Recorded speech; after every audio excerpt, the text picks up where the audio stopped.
지난주 좀 놀랄만한 소식을 접하게 되었습니다. 카카오톡 방에 LA 친구가 여러 친구들과 더불어 이제 저도 초대해서 그 방에서 서로가 메시지를 주고받는 이야기를 듣다가 막년에 어디서 몇 시에 며칠 모이자 막 이런 대화를 쭉 하다가 갑자기 모임을 취소해야 된다. 그러면서 하는 말이 그 방에 있던 친구 중에 하나가 사닥다리에서 떨어져서 이제 머리를 크게 다쳐가지고 코마 상태에 있다가 깨어서 있는데 지금 베벌리 힐에 있는 그 세달 사나이 병원에 있는데 손과 의식이 없고 말을 못하고 이젠 손과 발 다 움직이지 못한다. 제가 왜 놀랐냐면은 저희 교회에 다녔었던 고 이강준 집사님이란 분도 사닥다리에서 떨어지셔서 인텐스 케어 유닛 중환자실에 계셨을 때 제가 찾아간 적이 있었거든요. 결국 젊은 나이에 고 이강준 집사님은 일찍 떠나셨습니다. 그 사건을 접했기 때문에 이 친구가 사닥다리에서 어떻게 떨어졌는지 모르지만 머리를 크게 다쳤다니 얼마나 그 부인과 아이가 어린데 늦게 결혼했는데 얼마나 힘들까. 특히 제가 알기로는 제가 전도 대상자 기도하던 친구들 중에 이 친구도 아마 예수님을 이제 믿지 않고 교회를 다니지 않았던 걸로 알고 있는데 이제 한국에서 결혼을 이제 자매를 데리고 와서 결혼했는데 그 예수님을 믿는 부인으로 제가 알고 있어요. 그래서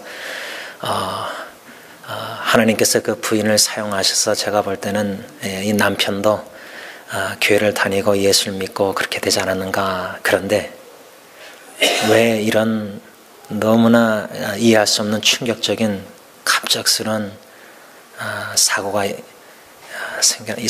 생겼을까.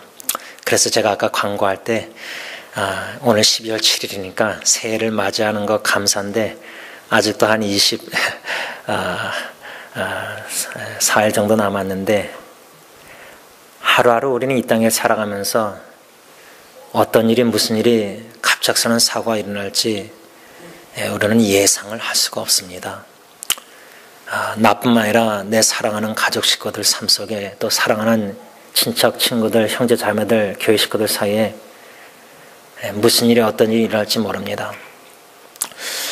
그런 예측할 수 없는 어려운 참 힘든 일들이 갑작스럽게 일어날 때 우리는 어떻게 반응을 해야 하는가. 제가 여러 번 여러분들에게 나눴지만 저 같은 경우는 왜 이런 일이 일어났을까? 어떻게 이런 일이 일어났을까? 답이 없고 좀 더 이젠 신앙적인 질문을 던진다시고 What is God? 하나님의 뜻이 뭘까? 무엇일까? 내가 믿는 하나님은 사랑의 하나님이신데 사랑의 하나님이 나를 사랑하시는데 왜 이런 고통과 역경과 예기치 않는 사고를 당하도록 허락하시는 것일까? 그 주권적인 하나님의 뜻을 아무리 질문하고 몸부림치고 알아보려고 말씀 보고 기도해도 나의 지성머리로는 한계가 있으니까 무한하신 그 하나님의 생각과 지혜와 뜻을 섭리를 도무지 이해할 수가 없는 겁니다.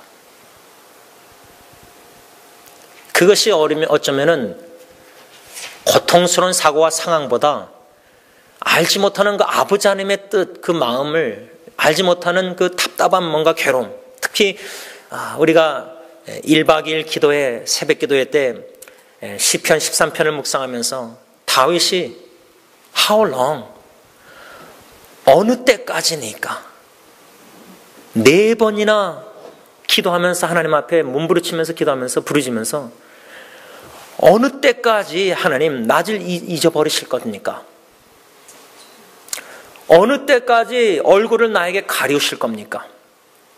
마치 갓난아기가 엄마 품에서 젖을 먹고 배부르고 그러다가도 그 아기 침대에 누워있는데 잠시 자는 사이에 엄마가 자리를 비웠을 때 아기가 깨서 또 배고파서 또 소변을 봐서 예를 들자면 기저귀에 엄마를 찾을 때 막 울 때 엄마가 문을 열고 들어와서 이렇게 거리를 두고 보는데도 아기의 시야에서는 엄마가 보이지 않으니까 불안한 거예요. 배고픔보다 사랑하는 어머니가 안 보이는 게 더 불안하고 더 슬프고 우는 거예요. 우리의 신앙 여정에도 그럴 때가 없지 않아 있는 것 같습니다. 너무나 힘들고 어려운데 막 울고 하는 게 부르짖는데 왜 기도 응답이 없으실까? 왜 내가 지금 젖을 달라는데 엄마가 왜 빨리 우유를 안 주고, 내가 지금 기저귀를 갈아달라고 막 우는데 왜 기저귀를 안 갈아주고, 하나님 좀 땡강도 부리고 하나님 좀 살려주세요, 저 도와주세요, 지금 너무 힘들어요, 너무 마음이 괴롭고 낙심되고 그러고 여러 가지 괴로워요. 그런데 시편 기자 다윗도 how long, 어느 때까지 나를 잊어버리시고 얼굴을 나에게서 숨기실 것입니까 하나님? 이렇게 솔직하게 진짜 탄식의 기도를 하나님 앞에 드렸습니다. 여러분, 하나님이 저와 여러분들 잊어버리시는 하나님이십니까? 우리는 원치 않지만 어쩌면은 저도 나이가 더 들면은 치매가 걸릴 수 있습니다. 그 원인 의학적으로 왜 이런 일이 나에게 어떻게 이렇게 내가 치매 걸렸는가 의학적으로 완전히 이해를 못합니다. 그러면 치매 걸리는 점점 5% 10% 그러다가 100% 치매 걸리면 이제 완전히 다 가족 식구도 못 알아보는데, 우리 박춘희 권사님이 그러다가 돌아가셨잖아요. 그때 처음에 갔을 땐 저 얼굴 알아보고 쓰다듬고 그러셨어요. 좀 있다 가니까 점점 기억을 못 하세요. 그러다 완전히 기억을 못 하세요. 그러면 이런 치매를 사랑하는 가족 식구, 부모, 할머니, 예를 들면 나도 점점 걸려갈 때 왜라는 질문, 어떻게라는 질문 답이 없고 하나님의 뜻이 뭘까? 아니 하나님이 날 사랑하면 자녀를 왜 이렇게 병들게, 왜 치매를 걸리게, 왜 이런저런 질병, 사고, 고통당하게 하시는가? 왜 허락하시는가? 도무지 하나님의 뜻을 이해 못하니까 너무 하나님 앞에 사랑, 충격, 섭섭한 마음도 들 수가 있다는 겁니다. 심지어 이스라엘 백성들은 그래서 출애굽 당시에 원망을 하게 되는 겁니다. 우리 충분히 그럴 수 있습니다. 너무나 하나님 사랑하니까, 사랑의 하나님, 나의 고통 중에다 사랑을 느끼고 싶은데 그 사랑을 못 느끼니까 나를 쳐다보시고 분명히 나를 잊어버리지 않고 기억하시는 분인데 하나님이 치매를 걸리실 분이 아닌데, 시편 기자 다윗은 어느 때까지 나를 잊어버리실 겁니까? 도움이 너무 절실히 필요한데 하나님의 도우심의 손길을 못 느끼니까. 저는 그래서 이런 엘리 친구의 충격적인 사고 소식을 듣고, 또 이런저런 분들이 또 갑상선암으로 또 여러 가지 질병으로, 고통으로, 어려움으로, 참 이 세상이 참 슬픈 세상 아닙니까? 이런 세상에 살아가는 우리 크리스천들은 어떻게 신앙생활을 해야 될까 할 때 점점 더 제 마음에 확신이 드는 게 있습니다. 제가 30대 후반부터 어느 뉴스윅 잡지를 보다가 한 30대 후반부터 이제 건강관리를 60, 70대에서 건강에 살다가 죽으려면은 한 30대 후반부터 운동해야 된다 그래가지고 그때부터 이제 라카냐다 YMCA에서 운동하기 시작한 건데, 건강관리를 잘해서 원로 목사님처럼 80대 70대 넘어서도 은퇴하고 나서도 마음껏 선교하고 주님의 일을 하고 싶어서, 왜 육신이 약하면은 하고 싶어도 못하잖아요. 그래서 건강관리를 시작했는데 점점 운동도 하고 신앙생활 하다 보면은 어떤 마음이 드냐면, 육신의 건강 관리보다 마음의 건강 관리가 훨씬 더 중요하구나. 마음의 건강 관리. 제가 이 마음의 건강 관리를 잘해야 되겠다는 확신이 들게 하는 말씀, 이미 우리가 수요기 될 때 잠언에서 묵상했는데, 잠언 4장 23절 보면 모든 지킬 만한 것 중에 더욱 내 마음을 지키라. 지혜로운 솔로몬 왕, 부귀 영화 물질 모든 권력 다 누려봤던 하나님께 지혜를 받은 그런 지혜로운 왕이 전도서도 쓰면서 이 세상 다 이런저런 실험도 해보고 취하도 보고 사업도 많이 해보고 다 해봤는데, 전도서 뭐라 하죠? 헛되고 모든 것이 헛되다. 바람을 잡는 것이다. 바람을 어떻게 잡습니까? 그래서 저는 지혜를 추구하고 기도하면서 지혜의 말씀, 잠언, 전도서 이거 다 우리 전도서님이 다 묵상하고 지금 수요기 될 때 잠언 묵상하는데, 솔로몬 왕은 다 겪어본 사람입니다. 하나님의 지혜를 받은 사람입니다. 그 사람이 모든 것, 무엇보다도 건강을 지키려고 노력하고 웰빙, 또 어떻게 하면 내가 물질, 돈을 은행에 잘 얻다 잘 숨겨놓고 잘 지킬까 걱정하고, 여러분 자녀도 아무리 지켜보려고 24시간 못 보고 자녀가 어떻게 될지, 여러분 어느 무엇보다도 마음을 잘 지켜야 된다. 이렇게 솔로몬 왕이 우리에게 가르쳐주는 거예요. 이것이 살아가면 살아갈수록, 신앙생활 하면 할수록, 말씀을 묵상하고 하나님을 알아가면 알아갈수록, 무엇보다도 내 마음을 잘 지켜야 되겠다. 왜? 지난주에 우리 이집트에 있는 김창민 집사님이 카카오톡으로 솔직한 고백 나누셨는데, 마음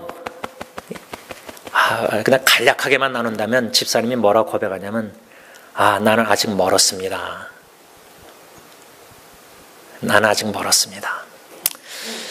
신앙생활 하면서 주님께 가까이 가면서 변화되고 더 믿음 자라나고 성숙해지고 막 추구할 때, 일상생활에 나의 부족한 연약한 죄를 볼 때, 내가 아직 멀었구나, 주님 닮아가려면. 이런 느낌, 이런 생각, 뭐 하루에 수없이 들죠. 저 같은 경우도. 그러면서 제가 더 느끼는 거는 마음을 잘 지켜야 되겠다. 건강한 마음, 어떤 마음인가? 저는 이번 주 설교를 준비하면서 묵상하면서 건강한 마음이 뭘까? 그래서 제가 마음에 대한 글을 쓴 거를 한번 제 웹사이트 네이버 블로그를 뒤져봤어요. 이런 글을 제가 썼습니다. 마음을 잘 지켜야 라는 제목 아래 글을 썼는데, 짧은 글인데 코테이션합니다.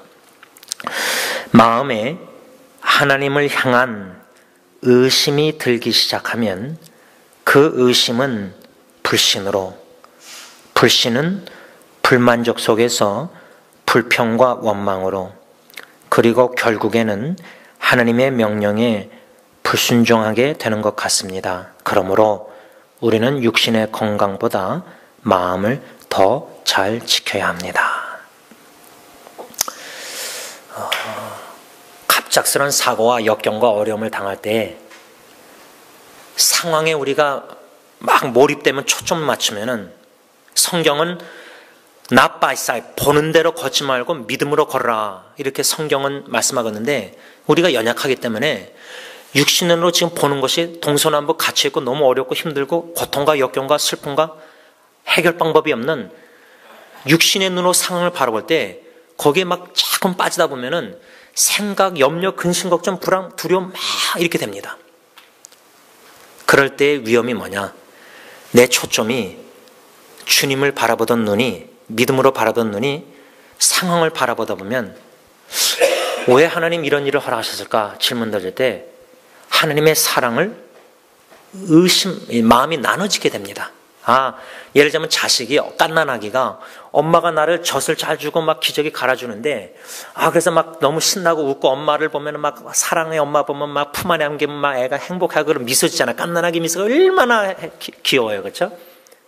그러다도 갑자기 변해서 아이가 막 배고프고 기저귀 안 갈아주면 막 찡찡 울고 엄마가 다 지켜보고 있는데 때에 엄마가 알아서 다 줄 건데, 근데 아기 입장에서는 배고프고 막 불편하면 울면서 엄마는 나 사랑 안 하는가? 하는가?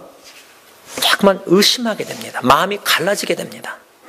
근데 깐난하게 보면 우리가 자라나면서도 부모님이 나를 분명히 사랑하는데, 근데 내 아버지 엄마는 어쩌면은 나를 사랑 안 해서 이렇게 안 도와주는가 봐.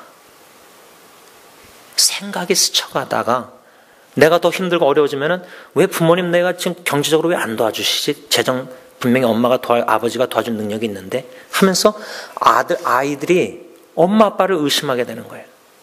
그러면 부모 입장에서 내가 낳은 자식 아니에요, 엄마 아빠가 같이. 근데 자녀가 나의 사랑, 나에 대해서 의심을 하는 거예요.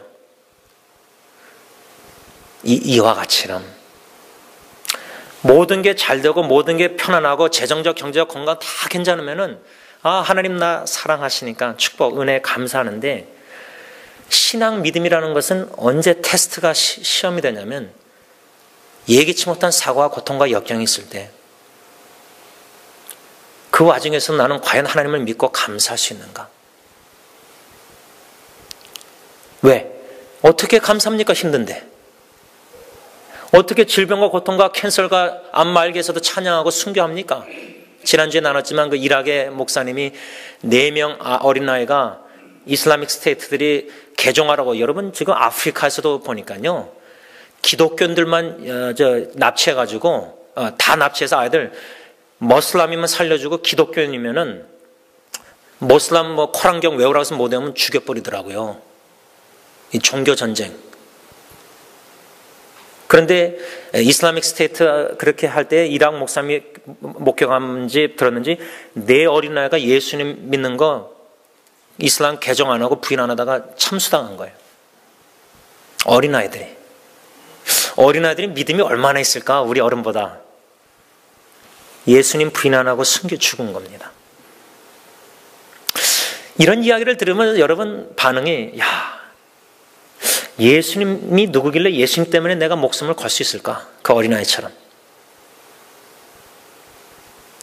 저는 그래서 지난주에 어느 전도사님이 저에게 왔었는데 어린이 사역이 얼마나 중요한가 서로 나눴는데, 여러분 예수님을 인격적으로 만나고 알고 주님과 점점 친밀한 교제, 그래서 자식이 엄마 아빠하고 관계가 친밀하면요, 어떤 상황이 힘들고 어려도 지금은 그렇지만 반드시 엄마 아빠가 나 도와줄 거야. 그걸 믿어요. 왜? 엄마 아빠의 인격을 믿기 때문에, 존재를, 캐릭터를 의심 안 하니까. 절대. 엄마 아빠는 나를 엄마 아빠는 자기 생명도 나에게 줄 사람이야. 주실 분이야. 그걸 믿는 자녀는 절대 부모가 안 도와준다고 불평만 안 합니다. 엄마 아빠가 무슨 뜻이 있을 거야. 나는 그 뜻 모르겠지만 엄마 아빠가 좋을 때 날 반드시 도와줘서 건져줄 거야, 이 어려움을. 부모에 대한 사랑을 확신, 그게 의심이 안 드는 겁니다. 확신이 있는 겁니다. 부부관계의 사랑의 확신,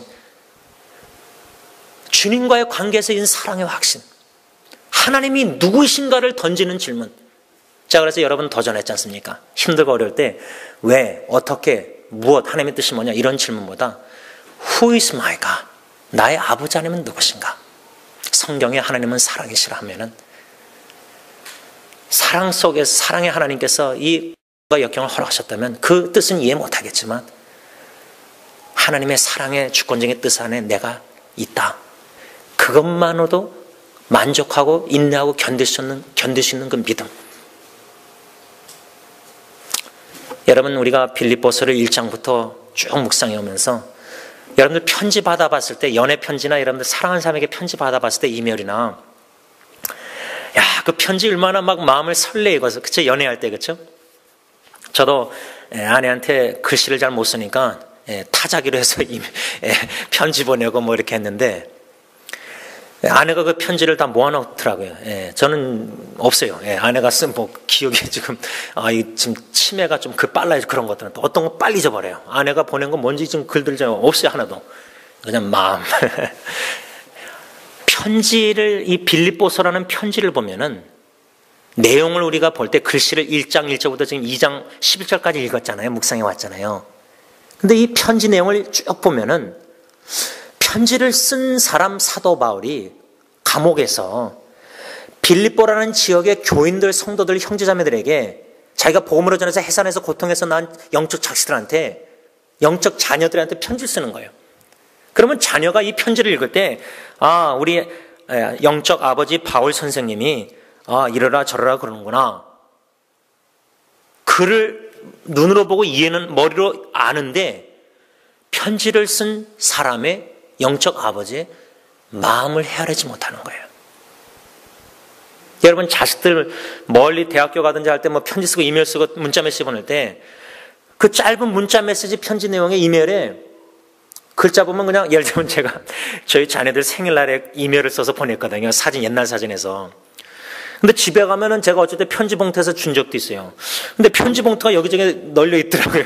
그러면, 아, 이 녀석들 아빠가 그냥 마음을 실어서 편지를 써서 준 건데, 좀 한 번만 읽지 말고 한 3번이나 읽고, 아, 아빠가 이 글자, 이 무슨 뜻일까? 무슨 마음으로 쓰셨을까? 사랑하는 사람의 편지를 받을 때 그 편지 내용을 통해서 사랑하는 사람이 나를 얼마나 사랑하는가 그 마음을 생각해보고 헤아려 보려고 노력하고 이해해 보려고 노력하고, 더 나아가서 사랑하는 사람의 편지를 쓴 사람의 그 마음을 느끼는 겁니다. 사랑을. 그래서 저는 우리 교회 권사님들, 어르신들 대하면서, 또 이미 돌아가신 권사님들, 어르신들도 기도할 때 생각하면서 말로 그분들의 사랑 표현뿐만 아니라 그들이 삶 속에 저에게 보여주신 그 사랑을 항상 간직하고 추억하고 기억하고 고귀하게 귀하게 생각합니다.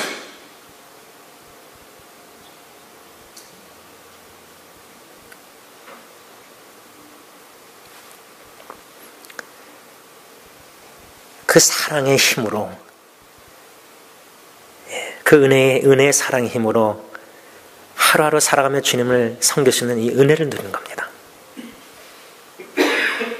매 새벽마다 기도해 주시고, 여러분, 사도 바울이 빌립보 교인들에게 편지를 쭉 써내려오면서 여러 번 반복하는 단어 말이 있습니다. 그 말이 단어가 뭐냐? 빌립보 교회 성도님들, 한 마음을 품으세요. 같은 마음을 가지세요. 한 마음으로 견고히 서 있으세요. 마치 멀리 떨어져 있는 아버지가 가정을 생각할 때 한 마음으로 믿음에 견고히 서 있으세요. 가정이 갈라지고 싸우고 다투고 파괴되고 이런 거 원치 않습니다. 특히 아버지가 멀리 떨어질 때 사랑하는 아내와 자식들 생각할 때, 특히 부모가 자녀 생각할 때 자녀들이 화목하게 한 마음으로 믿음 생활 같이 한 교회에서 섬기면서 하는 거, 이 얼마나 큰 축복입니까? 바울의 마음은 다툼과 헛된 영광을 가지고 교회에서도 열심히 섬긴답시고 두 여인이 같은 마음을 동의를 못하고 의견 차이 충돌 속에서 나눔이 있고, 고린도 교회도 그렇지 않습니까? 그런 일들이 지금 교회뿐만 아니라 가정도 얼마나 이런 일들이 많이 일어나고 있습니까? 바울은 그래서 편지를 써내려가면서 한 마음, 같은 마음, 견고히 서 있으십시오. 마음을 같이 하십시오. 이런 권면의 말씀을, 편지를 쓰고 있는 겁니다. 반복하면서. 그러면서 오늘 2장 5절에 와서 너희 안에 이 마음을 품어라. 어떤 마음? 곧 그리스도 예수의 마음이니. 여러분, 2014년 한 해를 잘 마무리해야 되는데, 교회적으로 우리 모두가 함께 한 24일 남은 기간 동안 무엇을 노력해야 되느냐. 금년도 표가 예수 그리스도의 심장으로, with the affection of Christ Jesus, 빌립보서 1장 8절 말씀. 사도 바울이 빌립보 교인들에게 편지를 쓰면서 예수 그리스도의 심장 마음으로 나는 당신들을 너무나 사모합니다. 그래서 당신들을 항상 생각하며 기도하고 있습니다. 사랑하는 사람은 항상 자꾸만 생각이 날 수밖에 없습니다. 생각할 때마다 당신들을 위해서 제가 기도하고 있습니다. 예수 그리스도의 심장 마음, 금년 한 해 내 마음이 잘 지켰을 뿐만 아니라 더 나아가서 적극적으로 얼마나 조금이나마 더 예수님의 마음을 본받았는가, 닮아갔는가. 내 마음이 나보다 다른 사람들을 더 생각하는가. 우리의 본능은, 마음은, 이기적인 마음은 내가 아프고 내가 힘들면 내가 제일 힘들고 내가 제일 괴로웠고 나보다 더 고통당한 사람 없이 보입니다. 근데 예수님의 마음으로 변화되어가는 마음은 내가 힘든데, 내가 아프고 고통스러운데 하나님이 나보다 더 힘들고 어려운 사람을 보게 하시는 거예요. 저 사람이 나보다 더 불쌍해. 나는 그래도 먹을 거 입을 거 있는데 멕시코에 저 사람들은 입을 옷도 먹을 것도 제대로 없고 못 먹고 살고, 음식 앞에서도 기도하면서 감사 기도가 나와야 되는데 음식이 엄마가 왜 이렇게 했냐고 짜증 불평하면은, 그래서 어쩔 때 식사 기도하는 분들 제가 기도 부탁을 해요. 식탁 교제할 때. 그럼 기도하는 거 보면 어떤 분들은 진짜 항상 빼먹지 않고 아프리카나 못 먹는 사람들에서 꼭 기도하신 분이 있더라고요. 지금 밥 한 끼 앞에 놓고 식사 같이 하는데 목사처럼. 나보다 남을 더 생각하는 그 마음, 그게 바로 주님의 예수의 심장 마음으로 변화되어가는 마음 아닙니까? 예수님의 계명, 하나님뿐만 아니라 이웃을 사랑하는데, 이 크리스마스 계절에 지금 멕시코에 고민수 목사 말씀 들어보니까 추워가잖아요. 모일 장소, 이것 때문에 좀 참 기도 제목인데,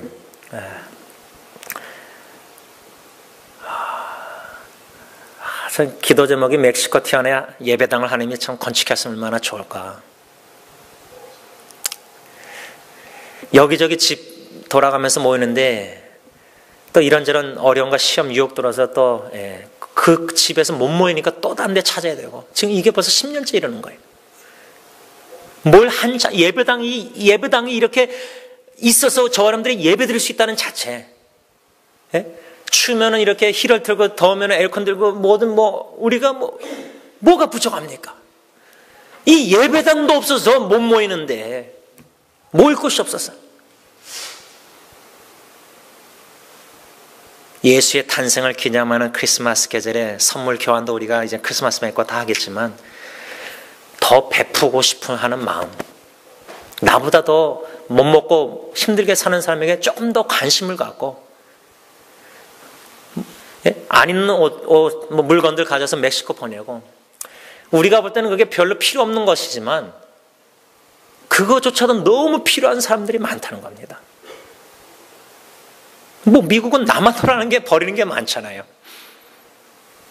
그래서 저는 개인적으로 저희 동네도 하나가 있는데 굿윌이라는 그 곳에 가면은 물건들 안 쓴 거 그냥 다 그 바구니에다 다 넣어놓으면 이 사람들이 다 정리해서 싸게 팔아서 하는가 봐요. 어떻게.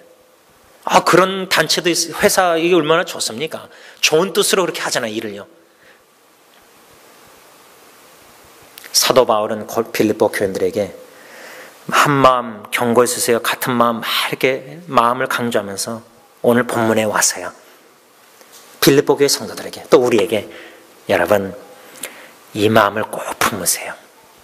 누구의 마음? 예수 그리스도의 마음. 그 마음은 어떠한 마음인가? 딱 한 가지만 짧게 묵상하려고 합니다. 오늘 2장 6절 본문 다 같이 함께 했습니다. 시작.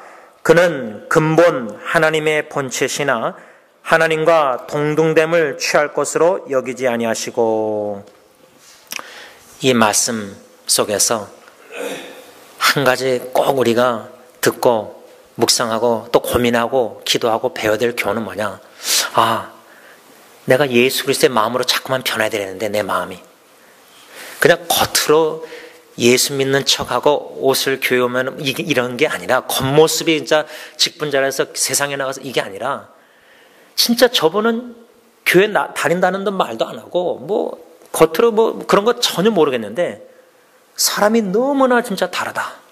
보통 세상 사람, 요즘 교회 다니는 사람도 다 이런데 이 사람은 진짜 겸손하고, 이 사람은 진짜 이웃을 사랑하고, 진짜 이 사람은 나보다 남을 더 생각하고, 이런 참 존경할 만한 사람들이 적 소수지만 한두 명에 꼭 있잖아요. 여러분, 우리 교회 분들이 왜 자꾸만 타 지역에 가서 딴 나라 가서 이렇게 섬깁니까? 교회는 숫자가 줄어드는데. 그러면 보통 나라적도 그러잖아요. 야, 우리도 지금 먹고 살겠는데 왜 북한을 도와주느냐? 아니, 교회 지금 다 힘든데 왜 딴 나라 가서 섬겨가 딴 나라 도와주냐, 딴 사람들.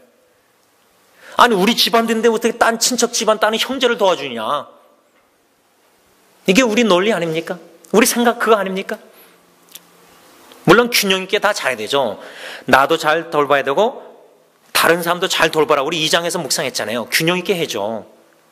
근데 그리스도의 사랑은 희생적이라는 겁니다. 내가 손해를 봐야 된다. 손해라는 단어가 좀 웃기지만 희생적인 사랑에서는 손해를 감수하는 겁니다. 희생이니까.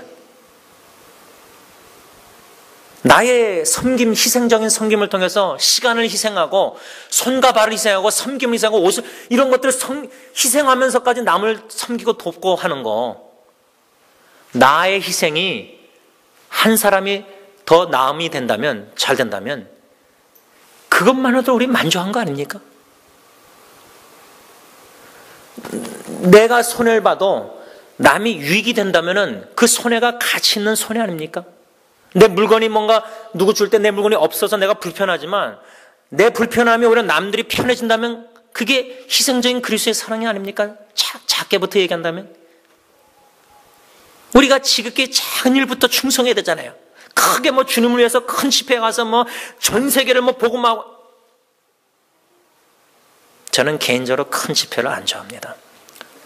모이다 보면 좋은 의도가 삐뚤어져서 썩어져서 막 서로 권력, 단체 누가 회장 막 직분자 싸움하고 막 권력 이런 게 막 욕을 먹습니다. 교회. 지금 여기 LA 그 교육자 협회 그렇잖아요. 돈 주고 회장을 샀느냐 이런 질문들. 작은 일부터 내가 할 수 있는 내 삶 속의 작은 일부터 깡통 먹을 거 하나 해서 더 멕시코 갖다 주고 옷도 뭐 갖다 주고 예를 들면 누구 지금 힘들면 좀 반찬도 만들어 주고 여러분 독거노인 막 반찬들 만들어 주고 이렇게 하잖아요. 얼마나 지금 주의해. 근데 우리는 내가 힘들고 어려면 자꾸만 이 팔이 안으로 오서 내 자식 내 가정 나만 자꾸만 바르냐. 내 교회 우리 교회만 아니에요. 예수의 희생적인 사랑은 이타적인 겁니다. 그런데 예수의 사랑은 오늘 이 6절에 주님의 마음 뭐냐? 하나님과 동등됨을 취하지 않으실 것으로 여기셨다. 여러분 남녀 평등이란 말 있죠. 스위스 세계 경제 포럼에서 2014년 국가별 남녀 평등 순위를 조사했는데 142개국 중에 한국이 117위였다고 합니다. 그만큼 한국의 남녀 평등 이게 문제가 심각하다는 거예요. 그 이유가 뭐냐? 설문조사 보니까 그 이유 중 제일 큰 이유는 바로 성 역할에 대한 고정관념. 성경에서도 보면요, 사도 바울이 특히 빌립보서만 쓴 게 아니라 뭐 고린도전에서 갈라디아서 다 썼잖아요. 특히 바울이 편지를 보면은 야, 이건 성경도 남녀 차별이 있는 것 같다. 이게 느껴집니다. 여러분 못 느끼세요? 전 느껴요. 좋은 예가 고린도전서 14장 34절에 고린도 교회 편지 바울이 쓰면서 뭐라는 줄 알아요? 여자는 교회 안에서 잠잠하라. 그러니까 그 성경 구절 하나만 딱 빼면은 아이 윤전 집사님 이젠 제 여자인데 가르치면 안 되겠네요. 여자가 가르치면 잠잠하라 했으니까. 이렇게 또 삐딱하게 해석해서 또 이렇게 하면 안 되잖아요. 그렇죠? 그게 아니잖아요. 여러분 성경 구절 그 하나만 딱 빼가지고 아이 사도 바울 선생이 여자는 잠잠하라 그랬는데 이건 남녀 평등 이건 이제 기독교가 잘못된 거다. 왜 성경은 여자 차별하느냐? 남녀가 평등인데 창세기 1장 20절에 하나님의 형상으로 남자 여자를 창조 같이 만드셨으면 평등하게 만들었잖아요. 근데 왜 바울은 이렇게 말이지? 성경은 이건 모순되다. 왜 구약에서는 남녀 평등 창조됐다 그러고 왜 바울은 여자는 잠잠하라 그러고 이 성경이 이거 잘못된 거다. 못 믿겠다. 총신 신학교 교수님이 여자는 잠잠하라 해석을 한 걸 보니까 참 설득력이 있는데 34절에 여자는 교회 안에서 잠잠하라 이렇게 써 있는데 그 전절 33절 문맥을 봐야 돼요. 그렇죠? 편지를 읽다 보면 그 하나만 빼서 읽는 게 아니라 전체 편지 내용을 전체를 볼 수 있어야 되잖아요. 그 전체에서 요 한마디가 저자가 이런 의도로 전체 배경에서 이렇게 말한 거구나. 이걸 깨달아야 되잖아요. 33절에 모든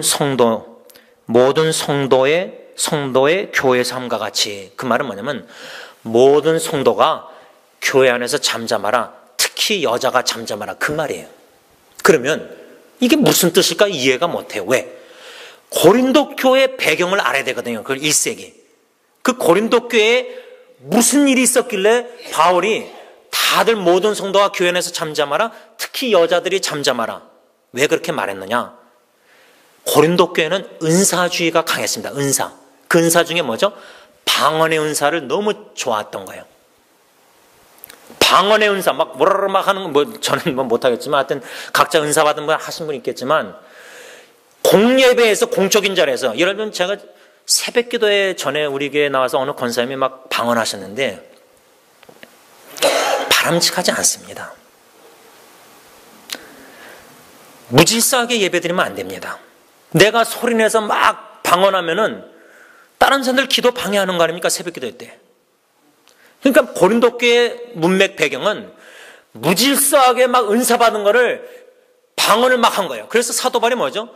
방언은 교회의 덕을 세우지 못한다. 자기 덕은 세우지만 방언하는 사람은 자기 이름을 저 사람 특별한 은사 하나님께 받았다 막 나도 부럽고 막 자기 자랑할 때가 많은 거예요. 은사가. 내가 음악을 잘해. 교회 덕이 되게 음악해야 되는데 내가 음악을 잘하고 전문가니까 자꾸만 흠만 보이고 잘못하는 거 보면은 자기만 내세우는 겁니다. 전체가 예배를 찬양을 하나님께 올바로 드려야 되는데 자기밖에 모르는 거예요. 그래서 사도 바울이 고린도 교회 편지 쓰면서 교회의 덕을 세우십시오. 온 교회를 생각하고 전체를 생각해서 온 교회의 덕을 세우십시오. 그래서 방언보다 예언이 낫다. 이런 말씀을 하는데 여러분, 그래서 사도 바울이 온 교회가 은사 받았다고 막 무질서하게 하나님은 질서의 하나님인데 평화예요. 교회가 화목해야 되는데 덕을 세워서 막 자기 다 개인주의가 되는 거예요. 은사 받고 잘난 척하면서. 그래서 특히 여자들이 방언의 은사를 많이 받아서 그러니까 여자들이요 잠잠하십시오. 그 말이에요. 남녀 평등을 차별하는 게 아니란 말입니다. 그러나 아셔야 됩니다. 남자 여자가 평등하지만 남자 여자는 다릅니다. 남자가 아이 낳을 수 있습니까? 못 낳지 않습니까? 근데 주님 안에서 남녀가 결혼해서 정자와 난자가 합쳐가지고 아기를 낳을 때 남녀가 다르지만 공동 협력을 해야 되는 거예요. 남편과 아내가 경쟁하는 겁니까? 컴페티션 경쟁하는 겁니까? 아니요. 컴플리멘터리, 서로 부족한 걸 보완하고 채워주는 거예요. 내가 못하는 건 내 아내가 해주고 내 아내가 못하는 건 내가 도와줘서 해주는 거예요. 그래서 공동 협력 팀이 되는 거예요. 교회도 마찬가지예요. 목사가 100% 다 잘합니까? 절대 안 합니다. 저는. 장로님, 집사님들, 여러분들, 권사님들 다 잘합니까? 절대 안 합니다. 다 각자가 달란트, 손가락이 다 사이즈, 키가 다 다릅니다. 근데 머리 대신 주님의 뜻대로 다 협력해서 같이 일하고 한 마음으로, 이게 바로 교회입니다. 팀 사역, 한 마음, 한 뜻으로 각자 은사, 달란트 사용해서. 그런데 이런 팀 사역을 해야 되는데 빌립보 교회가 열심을 내는 두 여인이 의견 충돌이 있는지 다툼, 허용, 한 마음을 못 품은 거예요. 그래서 바울이 한 마음을 품으세요. 한 마음으로 경고 있으세요. 그러면서 이 마음을 품으세요. 누구의 마음? 예수 그리스도의 마음을 품으세요. 그 마음 뭐냐?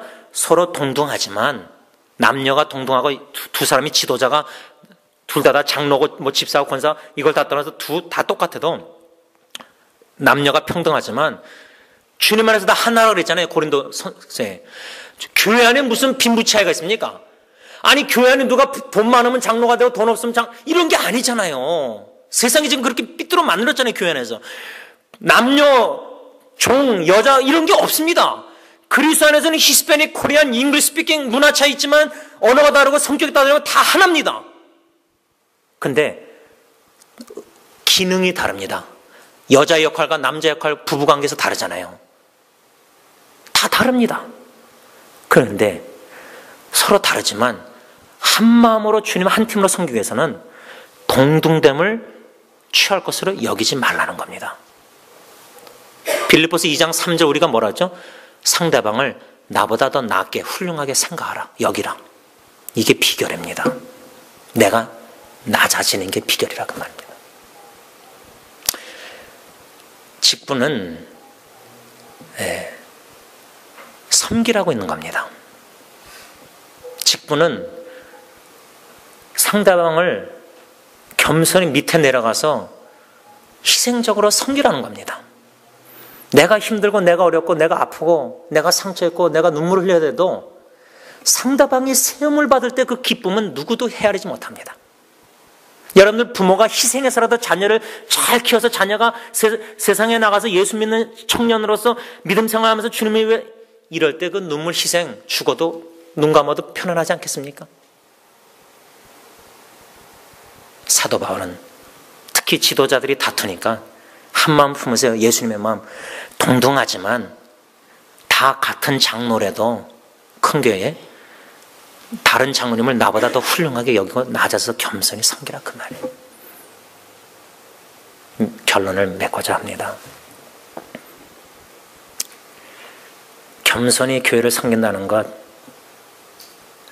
쉽지 않습니다.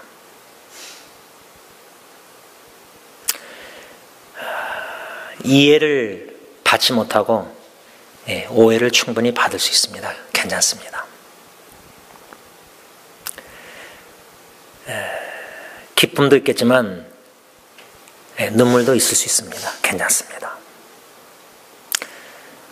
한 사람 한 영혼이 어린아이부터 어르신들까지 예수 그리스도를 나의 구주로 영접하고 믿고 새 사람이 되어서 마음이 예수님을 닮아가는 그 마음으로 변화돼서 힘들고 어려움과 역경과 예기치 않는 사고와 하나님을 향한 불신과 원망, 의심, 여러 가지 고통, 이런 모든 시련을 통해서, 광야의 시련을 통해서 빚어지고 단단해지고 견고해지고 주님을 향한 사랑의 확신을 가지고 심지어 사고로 내가 죽을지라도, 암이 걸려서 죽어가는 한일지라도 구원의 은총을 생각할 때 감사, 더 나아가서 주님이 뭔가 나를 위해서 행하셨기 때문이 아니라 나는 내 주님이 누구인지 알거든요. 나를 사랑하사 하나님과 영광, 동등됨을 천국의 모든 하늘의 영광을 취하지 아니하시고 여기지 않고 사람의 몸을 입고 이 땅에 크리스마스 이 땅에 태어나셨다는 그 베들레헴 자체, 그 정도로 낮아지셨다는 건 우리 인간의 지식으로는 이해할 수 없는 성육신 낮아짐이십니다. 그래서 결론적으로 예수님의 마음을 품으라.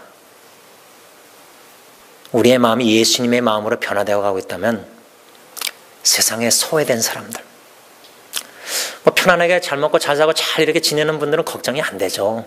신앙생활 잘하는 분들은. 근데 교회 못 나오는 분들, 이런저런 역경과 시험 속에서 어려워하는, 고통당하는 분들,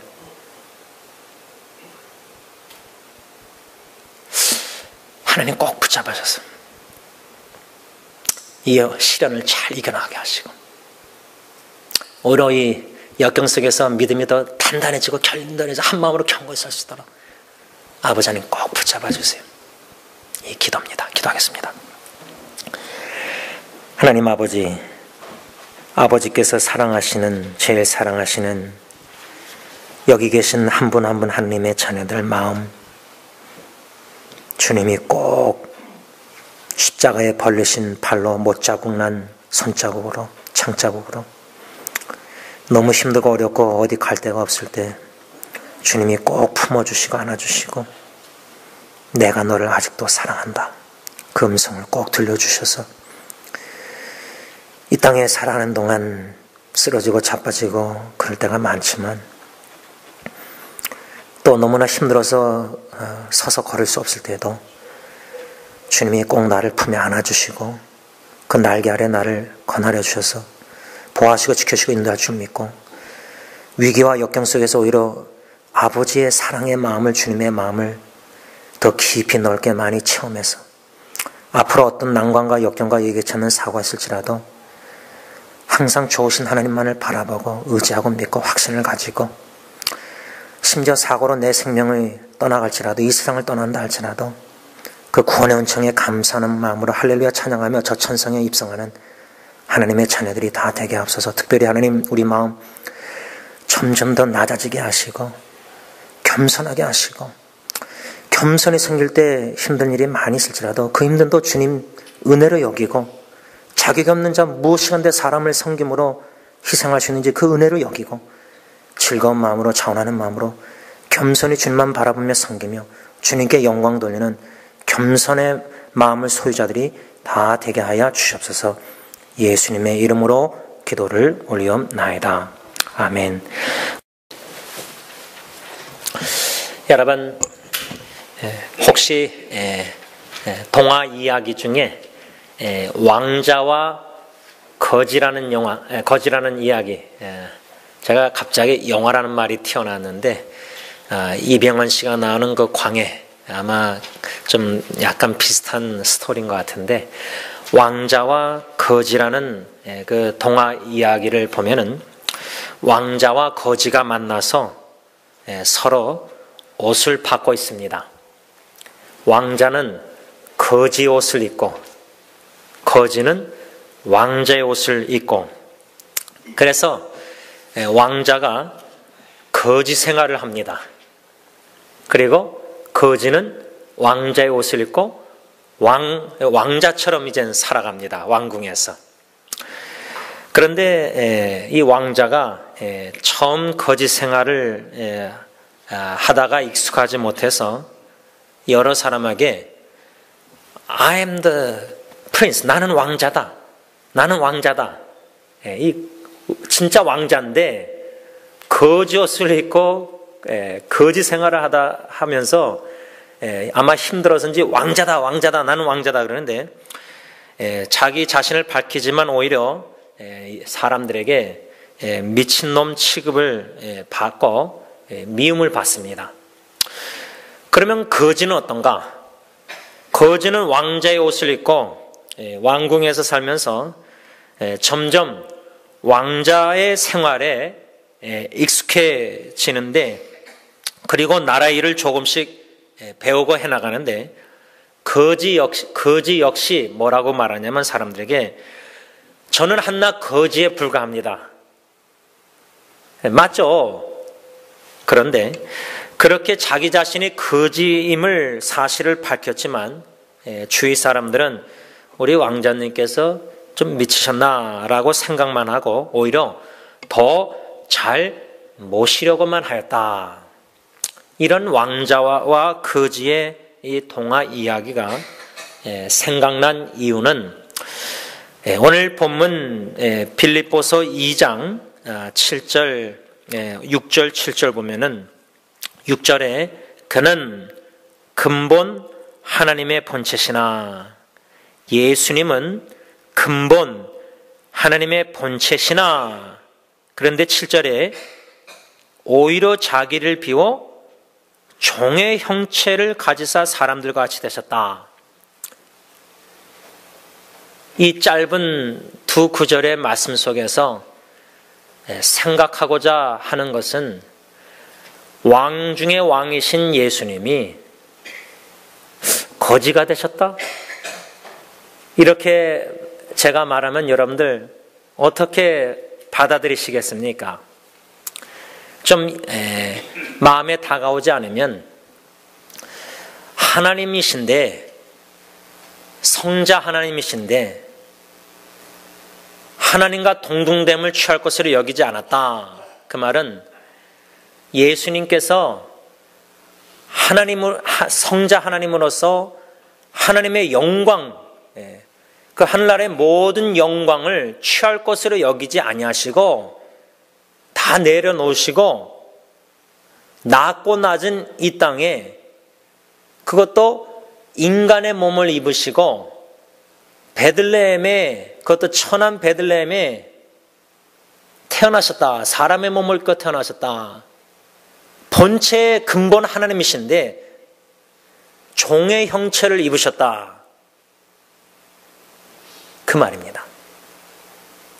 우리는 지난주에 우리가 예수 그리스도의 마음을 품어야 하는데 예수 그리스도의 마음을 품고 예수님을 본받아 예수님처럼 살고 예수님처럼 행해야 되는데 그러기 위해서는 첫 번째로 우리가 품어야 할 예수 그리스도의 마음은 동등됨을 취할 것으로 여기지 말자. 남녀 평등, 그리스도 안에서 우리 승리교회 새사역 모든 식구들은 다 평등합니다.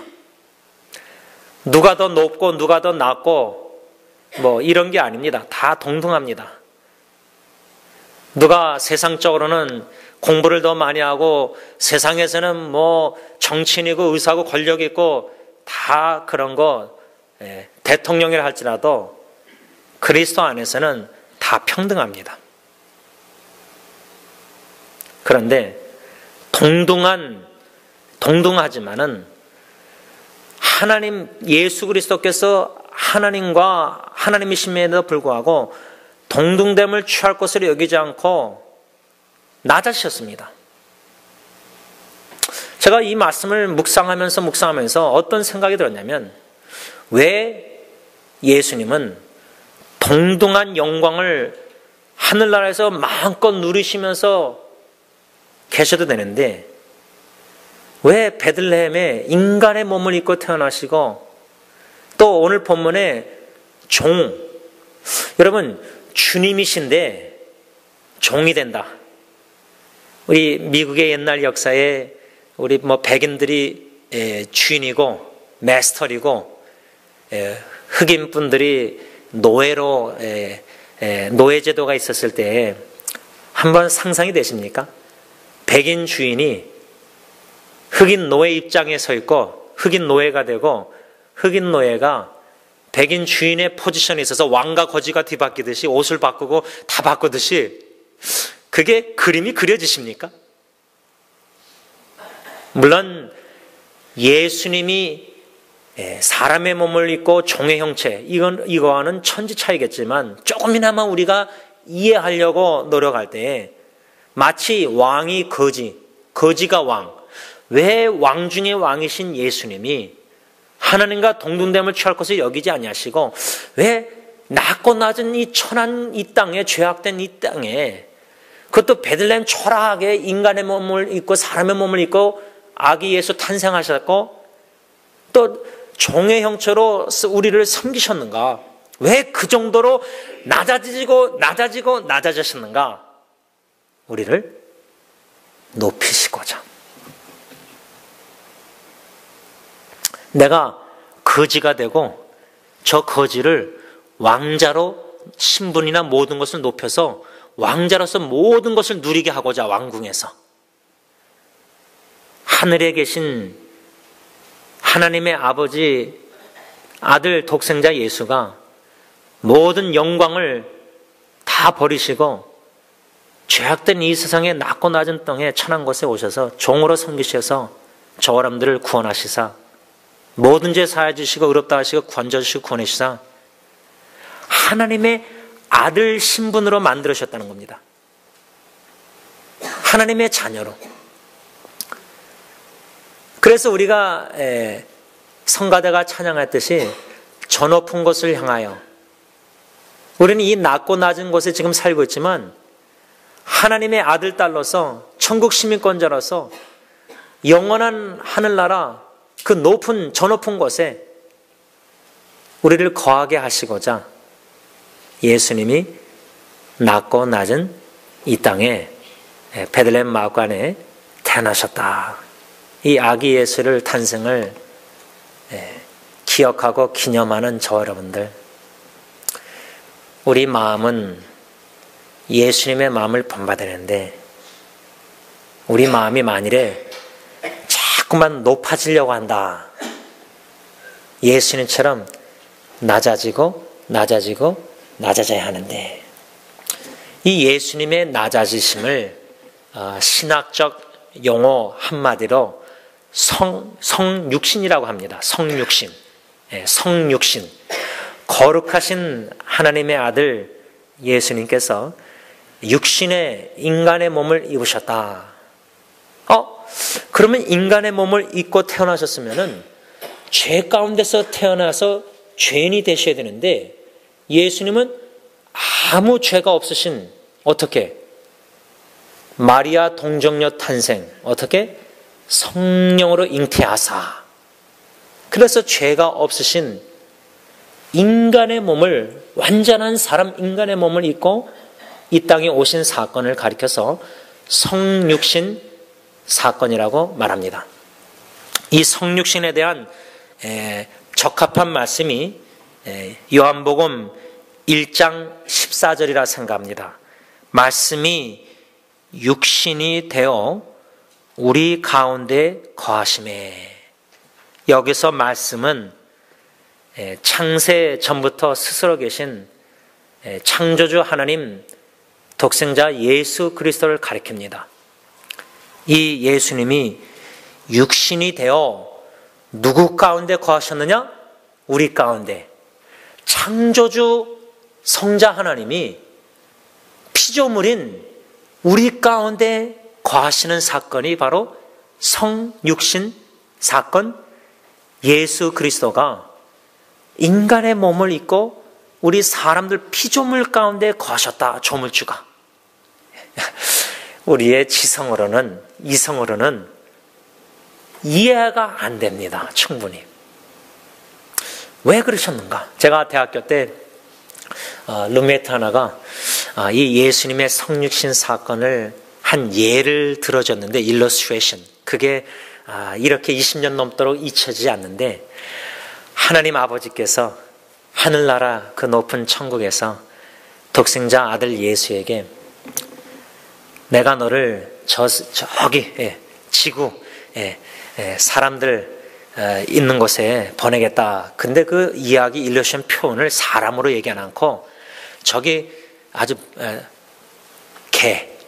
막 무섭게 사람을 잡아먹는 개들이 많이 거하는데 하나님 아버지께서 하늘나라에서 예수님에게 너 저들을 위해서 저 개들을 위해서 가겠느냐?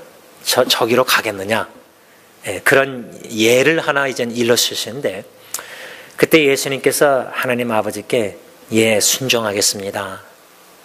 그때 이제 하나님 아버지께서 독생자 예수님에게 근데 네가 저기 사람을 막 물어뜯고 잡아먹는 개 거기 가야 되는데 저들을 위해서 너가 십자가에 죽어야 되는데 죽겠느냐?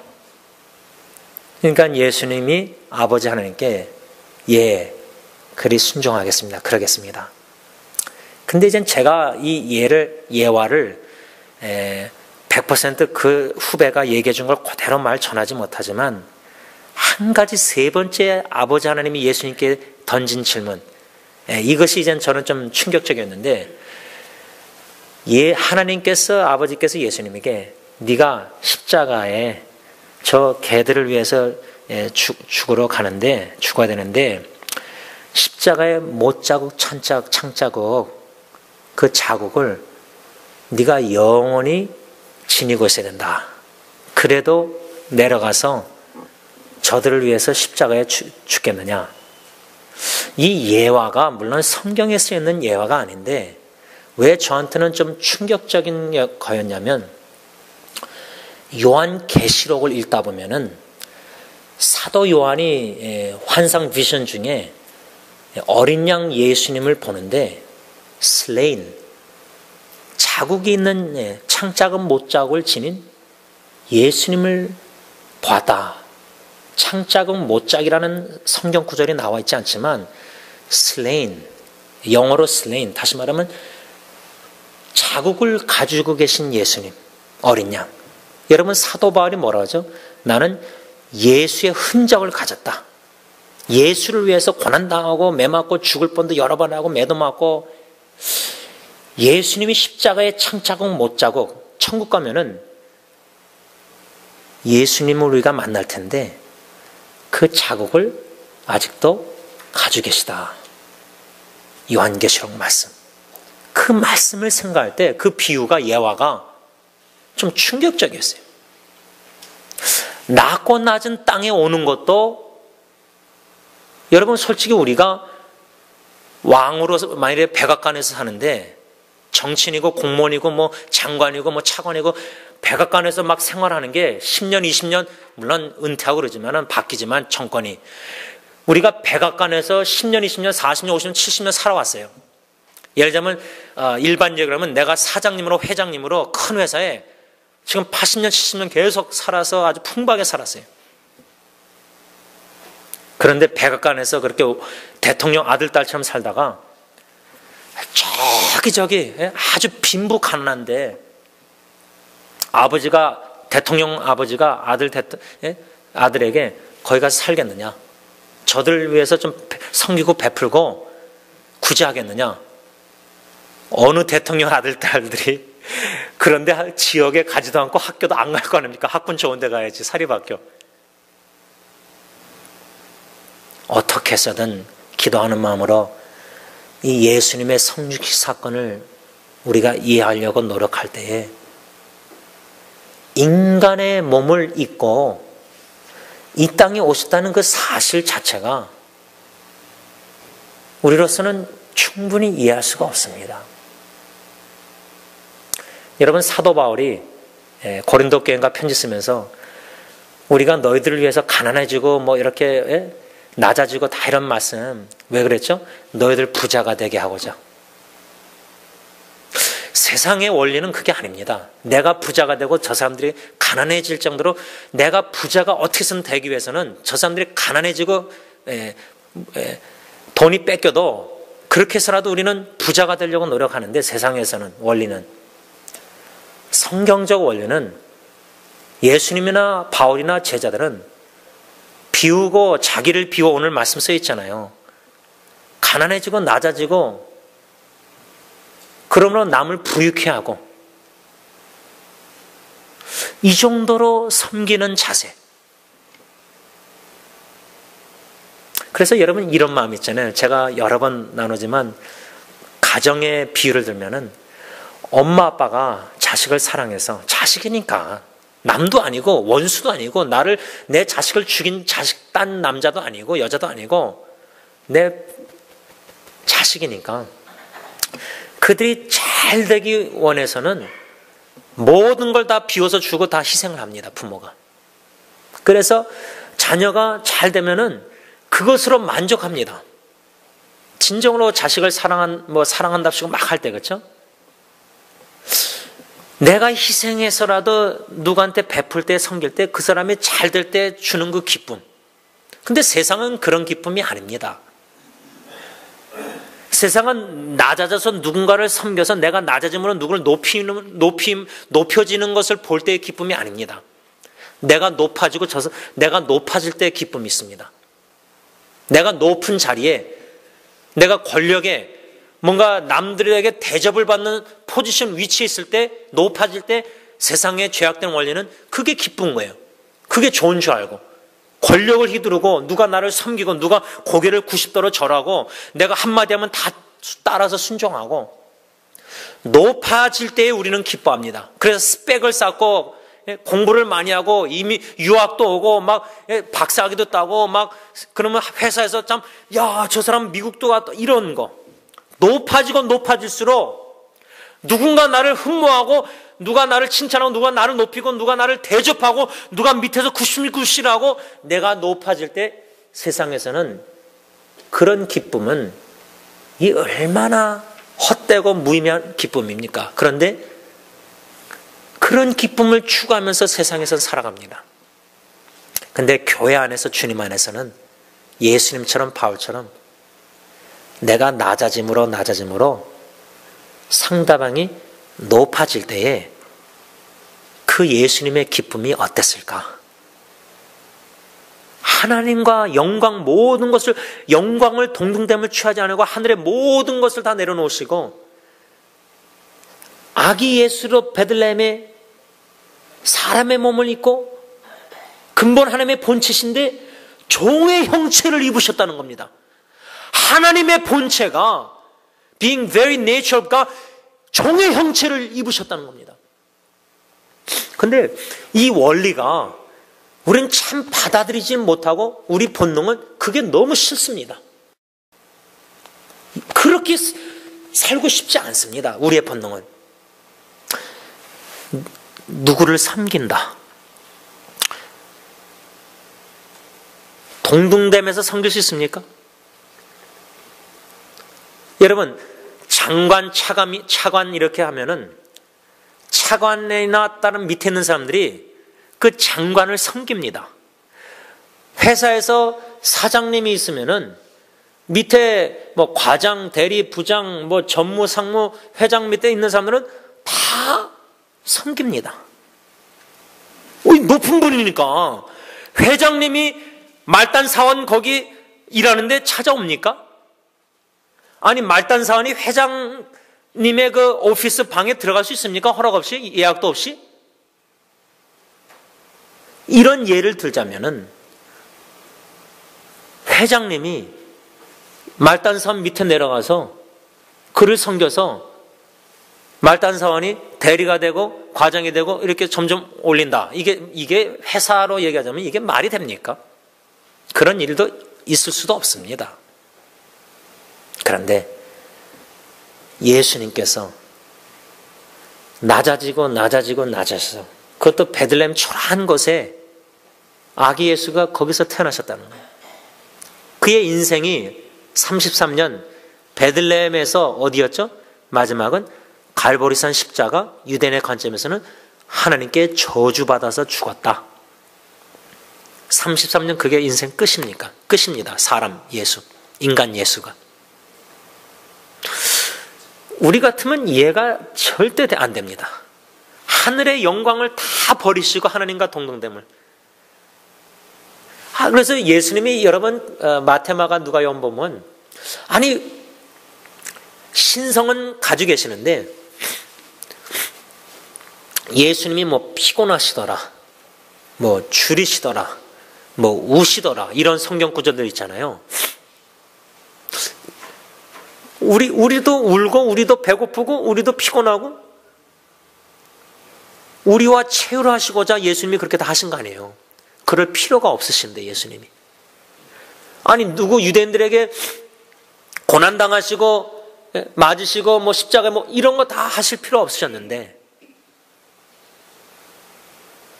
왜 모든 고난 수모 다 당하시고 죽으셨는가? 왜 저주의 나무에 달릴 정도로 그렇게 낮아지셨는가? 우리를 높이고자.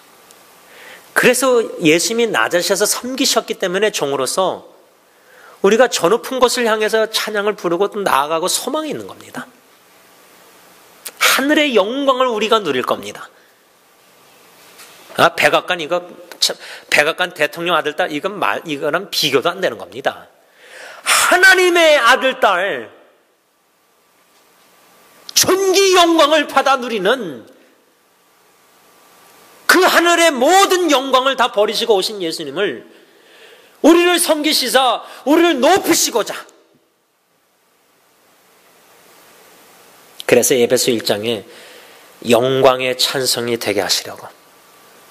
여러분 우리가 찬송가 가끔 부를 때 영광 중에 주님을 배우고 영광이라는 단어를 사용하는데 상상할 수 없는 영광 찬란한 하늘나라에서 영원히 주님과 함께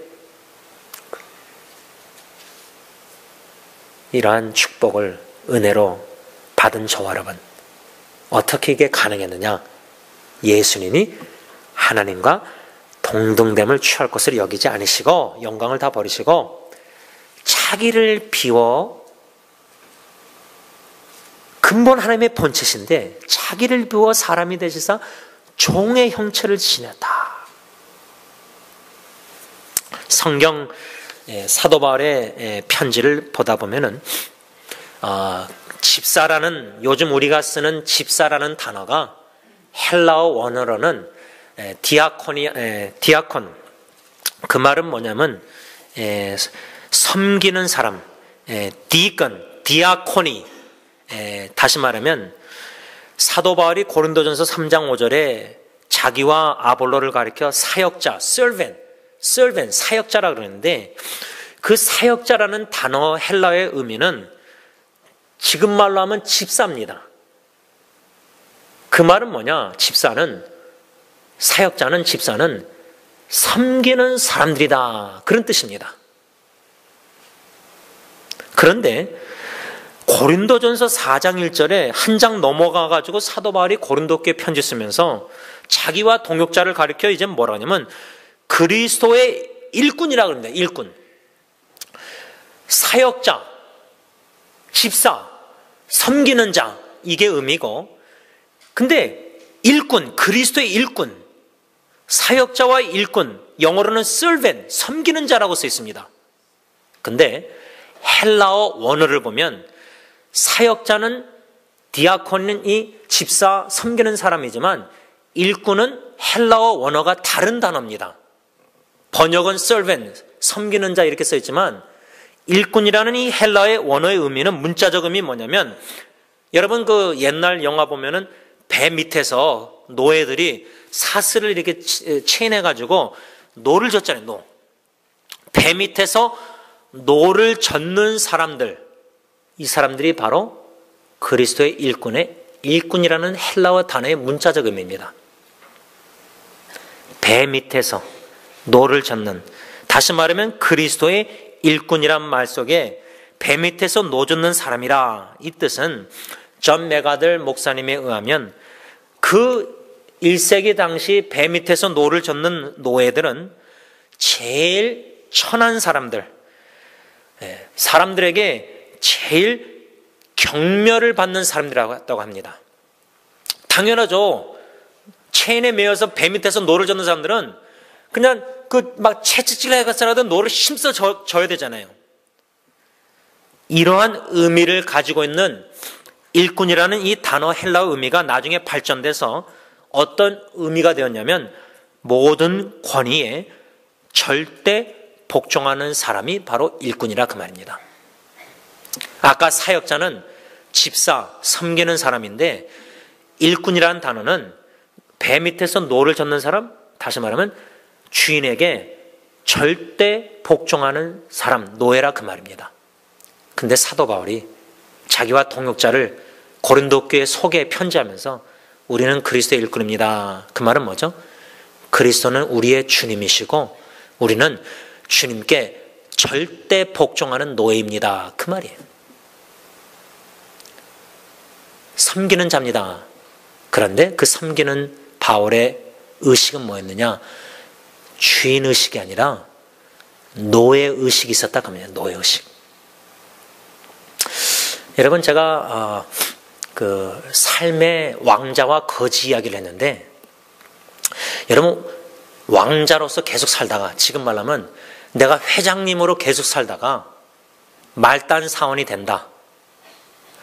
회장님으로 살다가 말단 사원 둘째치고 내가 노숙자. 지난번에 뉴스 보니까 어떤 목사님이 오랜 기간 동안 일부러 노숙자가 돼서 아마 노숙자들하고 같이 길거리에서 자고 그랬나 보더라고요. 그 의도가 참 괜찮은 것 같아요. 참 쉽지 않으셨을 텐데, 노숙자 그 삶을 이해하고자, 그렇죠? 그 자체만 해도 참 귀하고 쉽지 않은 겁니다. 그런데 아무리 대통령, 왕자, 회장님이 노숙자, 거지가 돼서 그 삶을 살다 보면 그게 처음에는 힘들고, 왕자가 거지 이야기처럼 처음에는 막 나는 왕자입니다, 왕자입니다, 막 그러잖아요. 옷을 바꿔 입고 거지 생활하다 보니까. 근데 거지 생활을 10년, 20년 하면요, 사람이요, 그 환경에 몸이 배겨서 익숙해집니다. 무슨 말이냐면, 내가 막 이렇게 세상적으로 막 성공해가지고 막 이제 사장님이 되세요. 사장님으로서 10년, 20년, 30년 이렇게 살다 보면은 라이프 스타일이 차 몰고 다니고 모든 돈 쓰고 이런 게 아주 익숙합니다. 항상 음식 사 먹고 막 다 익숙합니다. 그런데 갑자기 내가 다 없어지고 만일에 밑바닥 생활한다. 그러면 처음에는 얼마나 힘듭니까? 삶의 레버가 바뀐 거 아닙니까? 그런데 또 없는 대로 살다 보면은 10년, 20년 되면 또 그게 또 익숙해집니다. 환경에 우리 몸이, 삶이 처음에는 힘들지만 적응하다 보면, 참고 견디다 보면 익숙해집니다.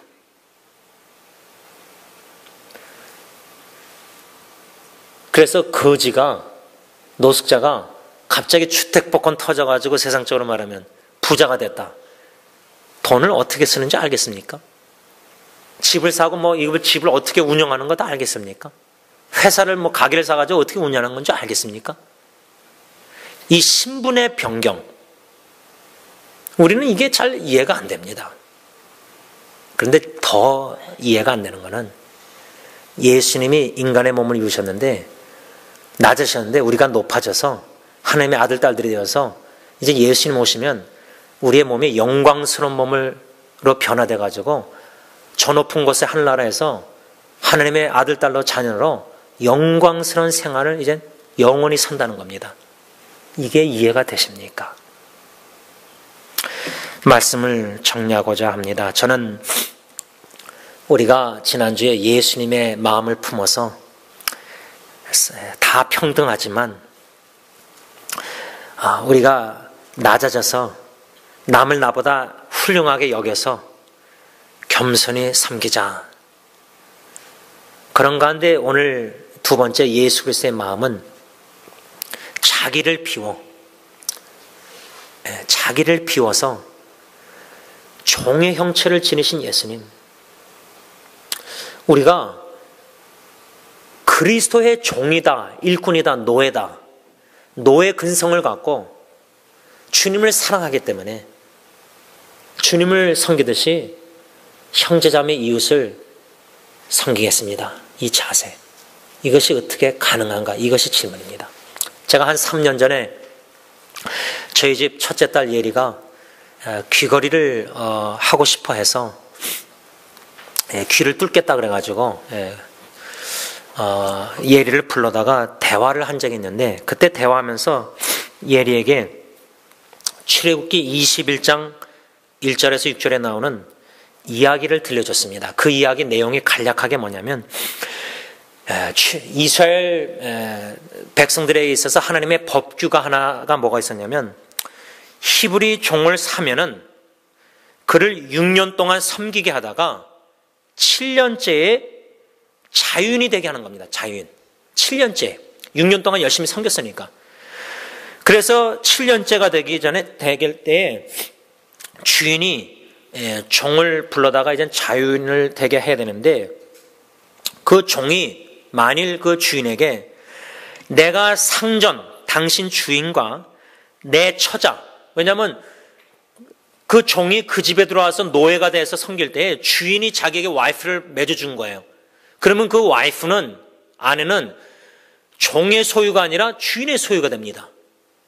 그러니까 자기가 7년째 자유인이 될 수 있어도 자기 부인은 주인의 소유이기 때문에 자유인이 못 됩니다. 그래서 7년째 주인이 자유인이 되게 해주려고 하는데 이 종이 상전한테 내 상정과 내 처자식, 또 자식도 거기서 낳았으니까 내 처자식을 사랑하니 나가서 자유인이 되지 않겠습니다. 이렇게 주인에게 말하면 주인이 어떻게 해야 되느냐? 그 종을 재판장에게 데리고 갈 뿐만 아니라 그 종을 이 문이나 문설주 앞에 데려가서 그 종의 귀를 거기 문설주에다가 문에다 대고 이 귀를 뚫어야 했습니다. 왜 7년째 자유인이 되기를 포기한 이 종에게 주인이 귀를 뚫게 하느냐? 그 의미는 뭐냐? 너는 종신토록 나를 상전을 섬기리라. 이젠 영원히 자유인이 못 되고 주인의 영원한 종으로서 섬길 것이라는 헌신의 사인이 바로 이 귀를 뚫는 거였습니다. 그래서 제가 이 이야기를 예리한테 들려주면서 예리야, 아빠가 너는 귀걸이하는 건 괜찮은데 이 출애굽 이 이야기처럼 네가 주님, 아빠의 주님, 너의 주님, 주님 앞에 이 노예처럼 평생 주님만을 섬기겠습니다. 헌신할 것이면은, 헌신하겠다고 결심하면은 그러면 귀뚫어도 된다. 그랬어요. 그냥 별거 아닌 귀걸이 그냥 해줘도 되는데 그 당시에 성령님께서 이 출애굽기 말씀을 생각나게 하셔가지고 이 딸하고 그 얘기를 한 거예요. 그랬더니 예리가 그렇게 하겠다고. 그래서 제가 그럼 가서 귀걸이를 영원히 자기가 주님을 섬기겠다 헌신한 거 아니에요. 입술로 했다 할지라도 그 얼마나 귀합니까? 성령 하나님이 어린아이 속에서도 역사하신다고 저는 믿습니다. 그래서 이젠 제가 나중에 죽어도 귀걸이를 생각할 때 바라기는 성경에서 그 아빠가 얘기해준 출애굽기 이야기, 저는 그때 그 귀걸이를 해주고 나서 새벽기도회 때 영어 복음성가 중에 미국 복음성인 게 내 귀를 뚫부셔서 Pierce my ears, O Lord. 주님 내 귀를 뚫어주세요라는 기도 가사가 있습니다. 복음성가가. 새벽기도 때 그 가사를 부르면서 생각하면서 헌신한 겁니다. 딸 귀걸이 해주는 과정 속에 저도 헌신하게 된 겁니다. 재헌신하게 된 겁니다. 주님 내 귀를 뚫어주세요. 그 가사를 보면 오 주님 나의 하나님 이날 저를 당신의 문으로 데리고 가소서. 저는 다른 신을 섬기지 않겠습니다. 주님 저는 머무르고자 여기 있습니다. 2절 당신은 저를 위하여 값을 치르셨습니다. 당신의 피로 저를 구속하셨습니다. 이제 저는 당신만 영원히 섬기겠습니다. 하나님 저의 귀를 뚫어주소서. 저와 여러분들을 섬기시고자 낮고 낮은 이 땅에 인간의 몸을 입고 오시고 조물주가 피조물과 함께 거하시면서 종의 형체, 근본 하나님의 본체신데 종의 형체를 지니시고 저와 여러분들 같은 사람들을, 죄인들, 하나님과 원수된 자를 섬기신 겁니다. 왜? 저와 여러분들을 높이시고자. 기도하겠습니다. 하나님 아버지, 우리의 죄악된 본능은 사람들 앞에서, 교회의 사람들 앞에서도 또 세상에 나가서 사람들 앞에서도 높아지는 겁니다. 스펙을 쌓는다고 합니다. 이력서에 이런저런 거 볼 때 이 사람은 세상 사람들이 높게 보고 뭐 하버드를 나오고 서울 연대 고대를 나와야지, 이런 세상적인 문화 풍토 속에서, 죄악된 풍토 속에서 낮아지고 예수님처럼 나서서 누군가를 섬긴다는 것은 많은 모욕감을 느낄 것이고 수모를 당하고 창피를 당하고 부끄러움을 당하고 손가락질과 수근수근 비판을 다 받을 겁니다. 아무도 알아주지 않을 겁니다. 그러나 예수님도 그렇게 사셨습니다. 우리가 예수님의 참 제자라면 낮아지고 또 낮아져서 예수님이 종의 형체로 섬기셨듯이 우리도 심지어 원수까지도, 나를 미워하는 사람까지도, 나를 죽이려고 하는 사람까지도 사랑하고 섬기라는 이 가르침이, 하나님 우리는 우리의 힘으로 불가능합니다. 하나님 저희들 불쌍히 여셔서 성령 충만하게 하셔서 예수님처럼 겸손히 나아져서 섬김으로 남을 나보다 낫게 여기고 나의 희생으로 섬김으로 그 사람이 예수 믿고 높아지는 하나님의 자녀가 된다면 그 기쁨, 그것으로만 만족할 수 있는 저희들 다 되게 하여 주시옵소서. 예수님의 이름으로 기도를 올리옵나이다. 아멘. 지난주에 어느 한 형제가 인터넷 카카오톡으로 목사님 아들을 낳았는데 아들 이름을 뭐라고 줘야 할까요? 어떻게 저에게 그 질문을 할까? 아이의 할아버지 할머니 양가 부모님이 계실 텐데 어르신들에게 여쭤봐서 이름을 기도하면서 고민하면서 지면 좋을 텐데 왜 나한테까지 물어볼까 의문이 들었지만 그 형제가 좀 제안을 해달라고 해서 아마 태명이 있고 또 한국 이름도 줘야 되는데 지혜라는 뜻을 가진 이름을 지고 싶다 그래서 제가 한국 이름은 모르겠지만 영어 이름을 하나를 제안했습니다. 그런데 그 형제가 아기 이름을 성경적인 이름이든 좀 흔하지 않는 이름을 원한다고 해서 인터넷을 뒤졌더니 지혜라는 뜻을 가진 라틴어 이름이 들어왔습니다. 플레비안. 발음도 힘든 영어 이름인데 처음 듣는 이름인데 플레비안 해가지고 지혜의 사람이란 뜻을 가진 이름이라서 그 이름을 제안했습니다. 그리고 한국 이름도 또 물어보길래 제가 한문을 모르니까 참고로 내 이름이 지원이다. 지혜지자 으뜸 원자다. 그냥 나눴습니다. 그런데 그 형제가 목사님 첫째 아기인데 젊은 부부인데 이렇게 왜 이렇게 힘드냐요.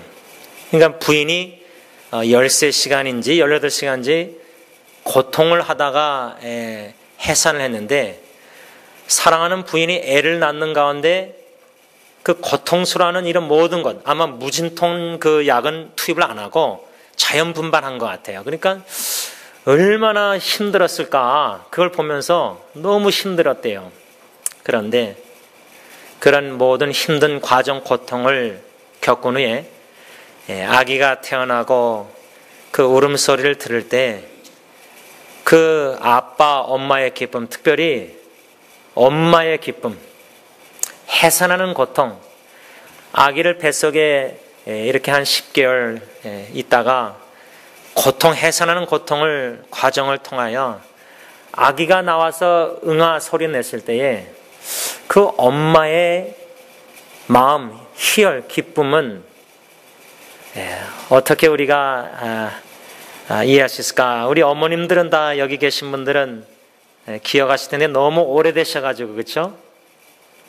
아기가 태어난 것 얼마나 기쁩니까? 특별히 결혼을 했는데 좀 아기를 늦게 가지려고 맞벌이 부부 생활하는 젊은 부부들 지나다가 보니까 5년, 3년, 10년 되는데도 아기가 안 들어서는 겁니다. 잉태가 안 되는 겁니다.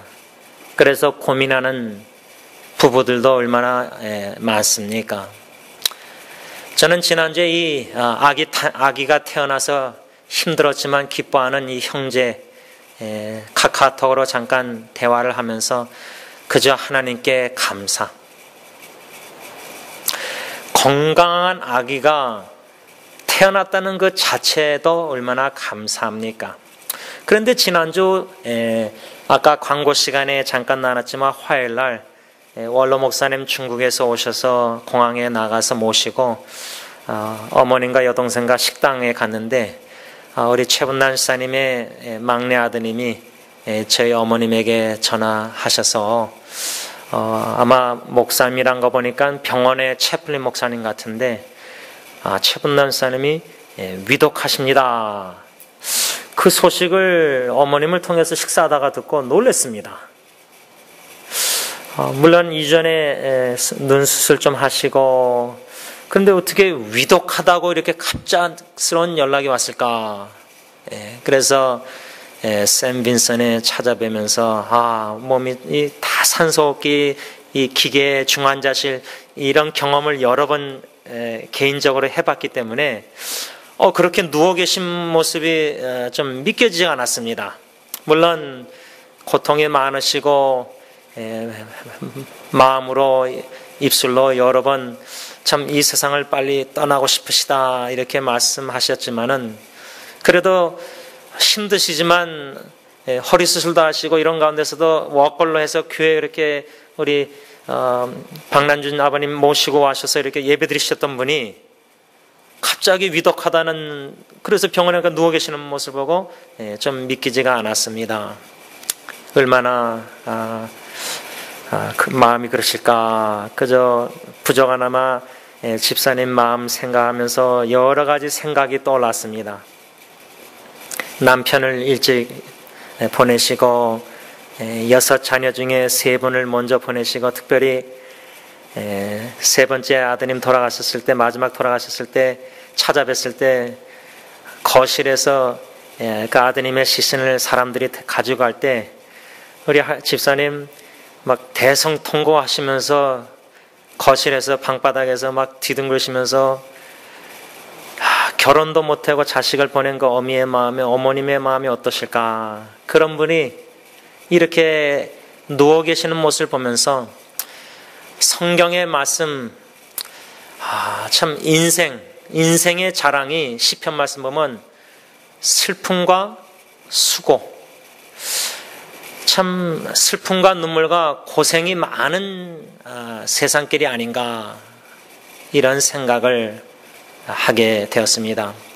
그 다음날 수요일 아침에 점심쯤에 사다리에서 일하다가 떨어진 친구를 중환자실에 방문했는데 다른 4명의 친구가 한 차로 한인타운에서 가고 저는 교회에서 이제 혼자 갔는데, 갔더니 미국 간호사가 이 친구 환자를 간호하는데 뭐 약 투입인지 뭐 하는데 말을 하니까 이 친구가 눈을 뜨고 산소호흡기 끼고 하니까 말은 못하지만 고개를 끄덕으로 반응하는 거 보고 제가 너무 놀랐어요. 또 놀랐어요. 저는 코마 상태에 있다가 깼는데 눈을 좀 뜨고 어깨를 조금 움직였다고 카카오톡으로 그 부인이 얘기했는데, 아니 그렇게 눈을 뜨고 고개까지 끄덕끄덕 간호사의 말에 반응을 하는 거 보고 이 정도로 나아진 줄 몰랐어요. 그래서 제가 간호사한테 이렇게 눈 뜨고 말을 이렇게 반응을 하냐, 그렇다, 척추가 다쳤다 하면서 하는데 부인이 있는지도 좀 몰랐어요.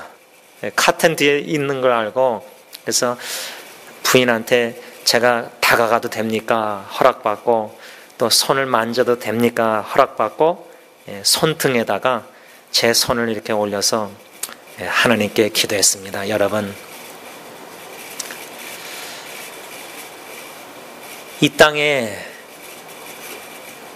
한 아기의 태어남, 그 부모로서 특히 엄마, 그 아기 해산하는 고통 속에서 태어난 아기의 소리, 품에 간호사가 안겨줄 때 그 아기를 품어본 그 순간, 첫 순간, 첫째 아이, 그 어미의 마음, 어머님의 마음 어떠셨습니까? 그런데 그 아기가 엄마의 젖을 먹고 또 무럭무럭 밥을 먹고 자라나서 이젠 어른이 돼서 결혼도 하고 아이도 낳고, 아이를 낳아보니까 엄마 아빠의 마음이, 부모님의 마음이 이건가 보다 조금 깨달아 알잖아요. 그런데 이제는 장성한 자녀들이, 연로하신 어르신들, 부모님들 병간호 또 병원에 모시고 왔다 갔다, 또 심지어 이젠 양로원에 가 계신 우리 어르신들, 그 자녀분들의 마음, 그 부모를 향한 자식들의 마음. 그런데 저는 우리 자녀들이 부모님의 마음을 평생 죽을 때까지 충분히 이해 못한다고 생각합니다. 사랑은 역시 내리사랑인가 봅니다.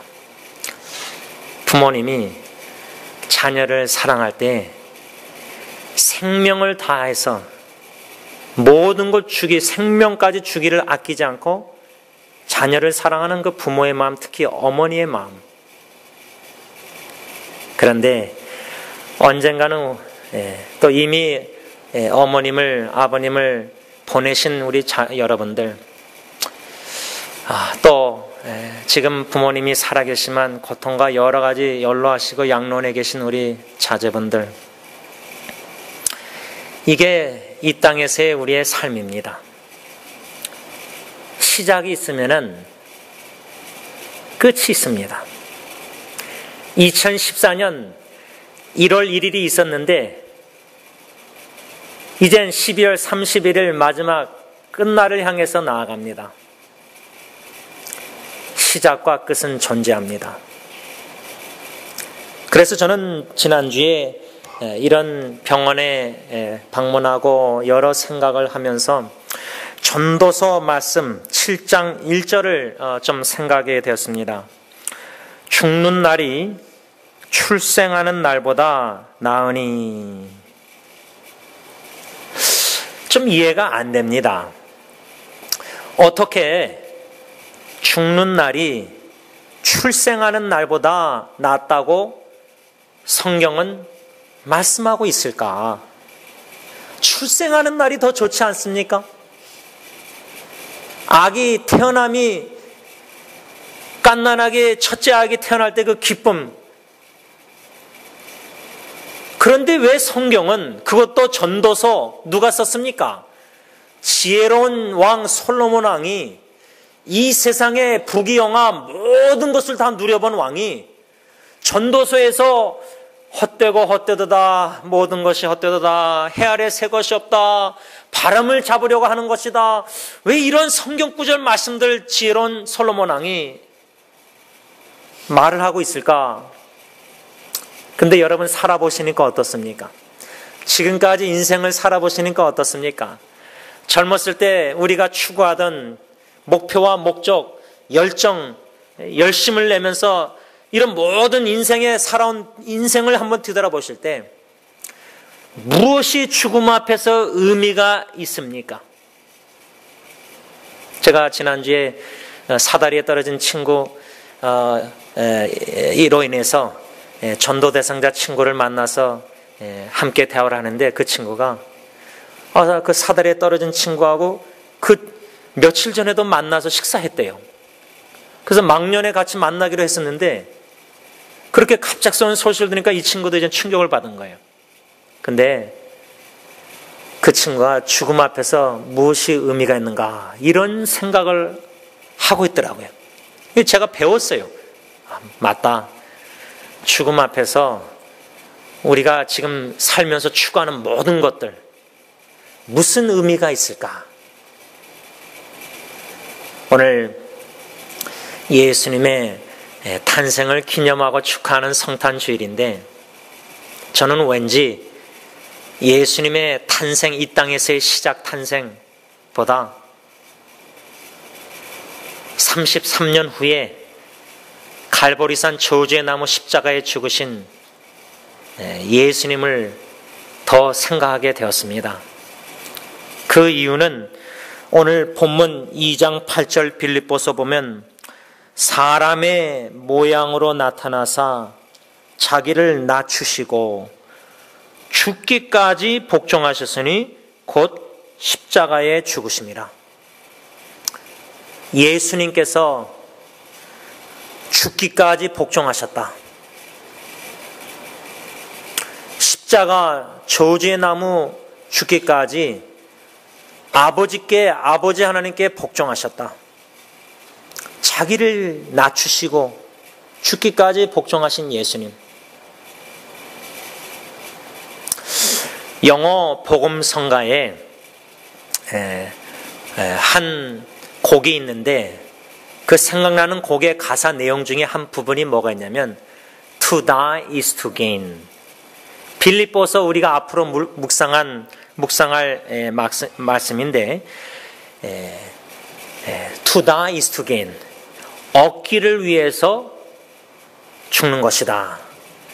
죽음을 통해서 우리가 다시 말하면 죽음을 통해서 얻는 것이 무엇인가? 예수님께서 십자가의 죽으심으로 얻으신 것이 무엇일까? 여러분, 왜 예수님께서 십자가에 죽으셨습니까? 저와 여러분들을 살리시고자 죽으신 겁니다. 이해가 되십니까? 어미가 급격한 위기 상황에서 자기가 죽을지언정 자식을 품에 안고 대신 죽는 희생.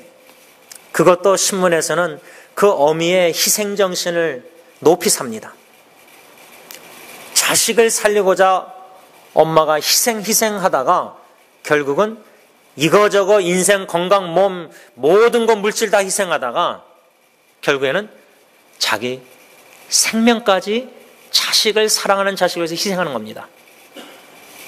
희생함으로 자식을 살리는 겁니다. 그런데 예수님의 십자가의 죽으심은 육신의 생명을 연장시키고자 우리 몸에 간을 떼어주고 이런 게 아닙니다. 예수님의 십자가의 죽으심으로 우리가 얻은 것은 무엇입니까? 육신의 생명의 연장이 아니라 영원한 생명, 영원히 죽지 않는, 더 이상 썩지 아니할 몸, 강한 몸, 질병도 들지 않는 강한 몸, 우리의 몸으로 육신의 죄를 범하는 그런 더 이상 죄도 짓지 않고 알지도 못하는 강한 영광스러운 영적인 몸, 우리에게 천국에서 영원한 나라에서 영원한 생명을 가지고 살게 하시고자 결국은 이 영원한 생명을 우리로 하여금 얻게 하시고자 십자가에 예수님은 죽으셨다는 사실입니다. 그런데 그 인생을 뒤돌아보면 예수님의 인생, 그의 시작, 이 땅에서 시작은 초라한 베들레헴 마구간이었습니다. 근데 그분이 태어나심은 목적이 뭐냐? 33년 후에 십자가에 죽으시려고 태어나신 겁니다. 어느 누가 죽기 위해서 태어납니까? 죽음은 받아들이지만 우리는 30년, 40년, 60년, 80년 살 때까지 살고 싶은 게 본능입니다. 그래서 건강을 위해서, 또 병이 들면 모든 약을 동원해서 모든 것을, 병원 모든 의학 발달된 모든 것을 동원해서도 사랑하는 사람을 살리려고 하는 게 우리의 본능입니다. 우리 자신도 살고 싶은 게 우리 본능입니다. 그런데 죽음은 점점 우리에게 가까이 다가오고 있습니다. 준비가 되셨습니까? 죽음을 맞이할 준비가 되셨습니까? 더 나아가서 죽음 후에 예수님을 만날 준비를 하셨습니까? 이 질문입니다. 우리가 빌립보서 2장 5절로 11절 말씀을 계속해서 묵상해 오면서 예수 그리스도의 마음을 품어야 한다. 뭔가 우리가 겉모습이 아니라 내면적인 모습, 이 속사람, 우리 마음 중심입니다.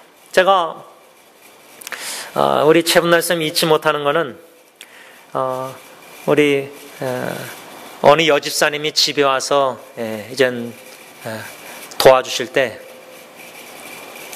아마 그 여집사님이 다른 교회 가는 것도 아마 좀 제안을 하셨던 것 같아요. 제가 보니까. 근데 최분날 쌤 저한테 와서도 자기는 절대 딴 교회 안 가시겠대요. 가실 기회 있으시고 그런데도 제가 임봉희 할머님도 양론에 우리 교회에서 제일 연장자 93세 3세 되셨는데 그 연세에도 아직 95년 6년도 우리 베벌리 건물에서 공사하고 예배 드릴 때 그 봉사하시고 막 이런 거 다 기억하세요. 쌀을 너무 여전도에 그때 봉사하실 때 쌀 씻다가 막 손톱이 막 그런 거 그 남편 몰래 아침 일찍에 깡통 주스러 다니다가 넘어지고 팔 부러지시고 깡통 팔아가지고 교회 헌금하시고 우리 교회 할머님들 하나님 사랑, 교회 사랑, 원로 목사님 사랑, 부족한 저 같은 목사 사랑, 꼭 말을 해서가 아니라 그분들의 주름살을 보고 그분들의 얼굴을 그냥 멍하니 쳐다만 봐도 여러 추억들이 생각납니다. 그 추억은 뭐냐? 사랑의 추억입니다. 사랑. 사랑을 느꼈습니다. 사랑을 받았습니다. 거창한 세상에서 말하는 막 물질을 주고 선물을 주고 막 입술로 칭찬 이런 뭔가 이런 사랑이 아니라 마음과 마음이 서로 느낄 수 있는 사랑입니다. 말로 표현이 필요가 없습니다. 말 안 해도 괜찮습니다. 우리 이종수 권사님 오늘 이렇게 나와주신 것 감사합니다. 우리 권사님 찾아뵀을 때 제가 권사님 손잡고 어깨 기도했는데 우리 권사님이 이젠 저를 위해서 기도해 주셨어요. 우리 어르신들의 기도의 어머님들, 여러분들의 주님 사랑하는, 교회 사랑하는 아름다운 그 뒷모습, 그 섬김. 그래서 점심마다 여러분들 반찬해 오시고, 자, 우리 어르신들이 참 맛있는 반찬. 근데 이영승 권사님 죄송합니다. 제가 반찬통 설거지하다가 뚜껑을 잊어먹어서 지금 못 가져오는 거예요. 비지는 제가 다 먹었습니다. 근데 여러분, 어르신들의 주님 교회 사랑하는 그 아름다운 모습 속에서 그분들의 희생 정신과 그 마음, 주님을 향한 그분들 자신은 아주 나 같은 사람, 나같이 몸도 이제 쓸모없고 교회에 아무 쓸모없고 나는 참 이렇게 작게, 너무나 작게 생각하세요. 제가 권사님한테 아닙니다. 우리 교회 여러분 권사님 어르신들의 기도의 어머니가 계시기 때문에 우리 교회가 이렇게 오늘까지 오게 된 겁니다. 주님을 향한 여러분들의 사랑과 섬김이 결탄코 헛되지 않습니다. 눈물의 기도의 씨앗이 뿌려진 거 하나님의 때에 반드시 열매를 맺습니다. 그 그리스도의 심장 마음으로 아버지께 향한 여러분들의 간절한 기도와 자녀 후손을 향한 매일매일 새벽 모든 그 기도가 결코 땅에 떨어지지 않습니다. 예수님의 마음을 품는 게 제일 우선입니다. 예수님을 닮아가는 척이 아니라 예수님의 제자로서 크리스찬인 척이 아니라 성령의 마음의 중심에서부터의 변화, 거룩하게 하신가 예수님의 마음을 닮도록 예수님의 마음을 본받는 과정에는 고통이 따릅니다. 마치 어미가 해산하는 고통과 눈물과 따릅니다. 어미가 자식을 사랑하면서 얼마나 눈물과 고통과 희생이 있습니까? 자식이 못 알아주는데도 희생하십니다. 조건적인 게 절대 아닙니다. 무조건적으로 사랑하는 겁니다. 이게 바로 주님의 마음, 예수님의 사랑 아닙니까? 예수님께서는 저와 여러분들 사랑하시되 어느 정도로 사랑하셨느냐? 우리가 이미 묵상한 2장 6절 보면 그는 근본 하나님의 본체시나 하나님과 동등됨을 취할 것으로 여기지 아니하셨다. 이 말은 성자 예수님 이 땅에 인간의 몸을 입고 오신 마구간에 베들레헴 태어나신 예수님은 근본 하나님과 본체, 즉 하나님과 동등하신 성자 하나님 예수님이신데 동등한 하나님이신데 불구하고 하나님의 영광을 동등한 하나님의 영광을 취할 것으로 여기지 않으셨다. 그 말은 뭐냐? 자기를 비웠다. 그 영광을 버리셨다는 거예요. 하늘의 영광을 버리시고 이 낮고 낮은 천한 땅에 오셨다. 여러분, 제가 왕과 거지의 이야기를 지난주에 나눴는데 오바마 대통령이 LA 다운타운에 와서 노숙자 생활 할 수 있겠습니까?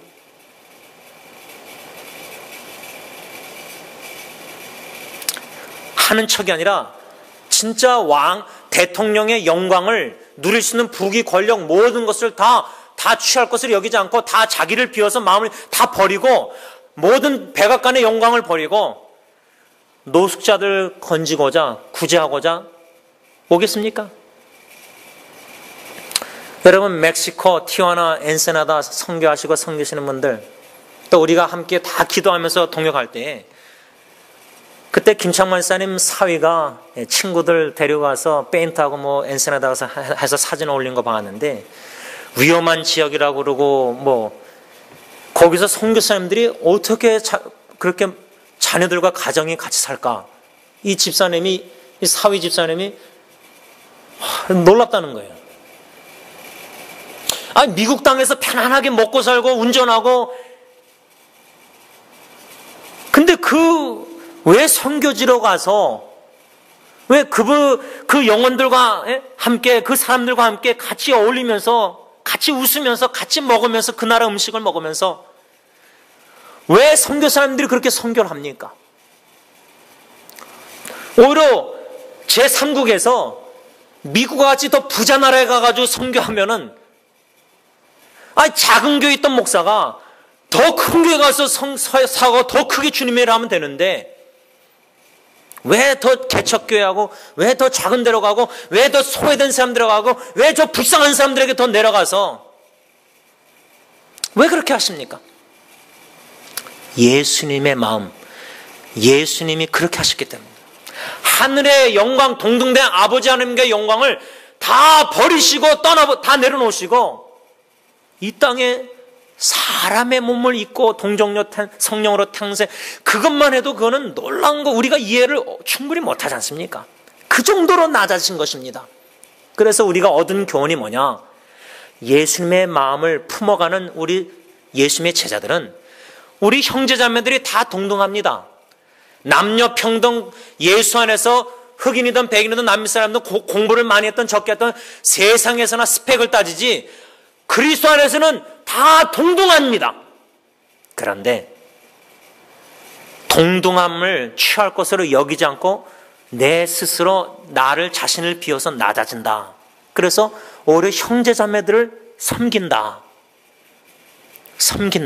왜? 예수님도 섬김을 받으려 이 세상에 높아져서 섬김을 받으러 온 게 아니라 낮아져서 이 천한 땅에 오셔서 제자들의 발까지 씻기시는 낮아지는 그 섬김, 그게 바로 신앙입니다. 그게 바로 신앙의 자세입니다. 이 자세를 품으라. 이게 사도 바울의 권면입니다. 왜?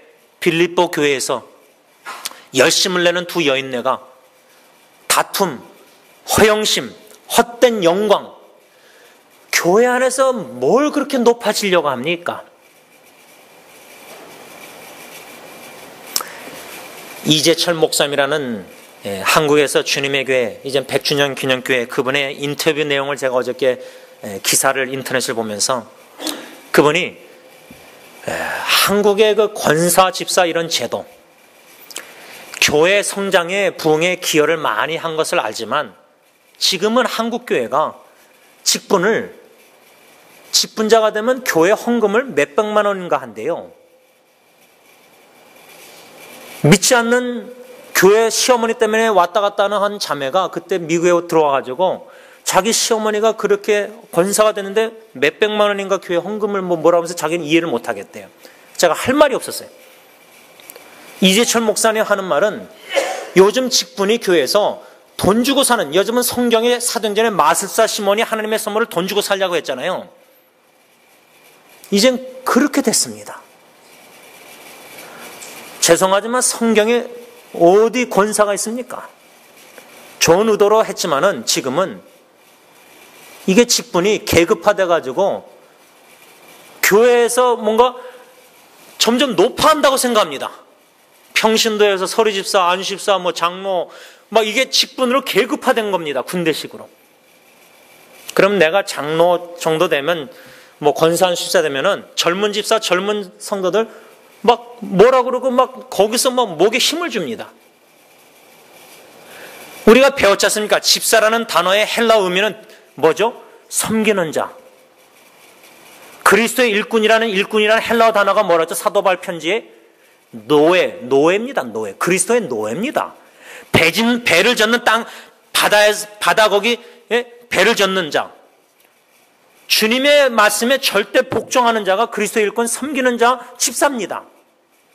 더욱더 낮아져서, 예수님도 낮아져서 동등됨을 취할 것으로 여기지 않고 영광을 다 버리고.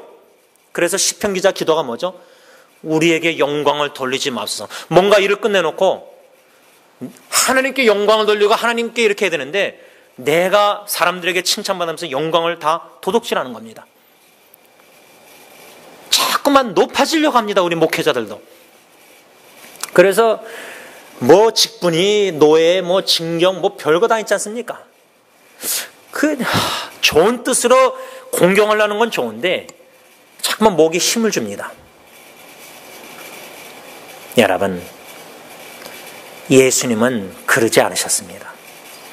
하늘의 영광을, 하나님과 동등된 영광을 취할 것을 여기지 않고 자기를 비워 영광을 다 멀리하고 버리고 사람의 몸을 입으시고 종의 형체, 근본 하나님의 본체가 종의 형체로서 우리 같은 죄인을, 원수된 자를, 약한 자를 섬기려고 십자가에 죽기까지 섬기셨다는 겁니다. 왜? 우리를 높이시고자, 우리에게 영원한 생명을 주시고자.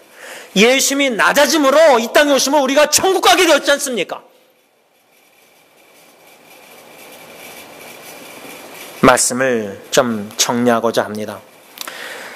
사도 바울이 빌립보 교회 성도들에게 5절에 너희 안에 이 마음을 품으라, 곧 그리스도의 예수의 마음. 금년 안에 2014년 우리 승리장로의 표어가 예수 그리스도의 심장으로, 빌립보서 1장 8절 말씀 근거로 예수 그리스도의 마음을 우리가 본받으십시다. 주님의 마음을 본받으십시다. 겸손한 예수님의 마음, 낮아지고 낮아지신 예수님의 마음, 자기를 비워 오히려 종의 형체로 우리를 섬기시려고 이 땅에 오신 예수님, 십자가에 죽기까지 아버지의 뜻에 복종하여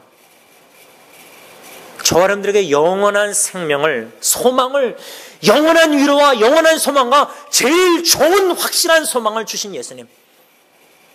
그 결과가 무엇이었느냐? 9절, 이러므로 하나님이 그를 지극히 높여. 여러분, 이것입니다. 사람들에게 높임을 받기보다 하나님께 높임을 받는 게 최고입니다. 교회 안에서 사람들에게 칭찬과 높임을 받기보다 하늘나라에 가서 예수님께 잘했다 칭찬받고 높임을 받는 게 더 낫습니다. 비록 이 땅에서 우리가 낮아지고 낮아져서 마치 어미가 사랑하는 자식 낮아져서 겸손히 섬기셨듯이, 예수님이 우리를 섬기셨듯이 우리가 낮아져서 그리스도의 마음으로 이웃을, 소외되고 질병과 고통과 역경에 있는, 사랑에 목말라 있는 영혼들을 찾아가서 이 크리스마스 계절에 뿐만 아니라 우리의 평생에 낮아져서 그분들을 섬김으로 그분들을 높이고 세우는 그 기쁨을 우리는 맛봐야 됩니다. 내가 희생함으로 그 사람이 나아지고, 내가 낮아짐으로, 가난해짐으로 그 사람이 부해지고, 이런 기쁨을 예수님은 가지고 계시지 않았는가? 그 기쁨을 맛보시는 저와 여러분들 되시기를 바랍니다. 기도하겠습니다. 하나님 아버지, 예수님의 마음을 본받기를 원합니다.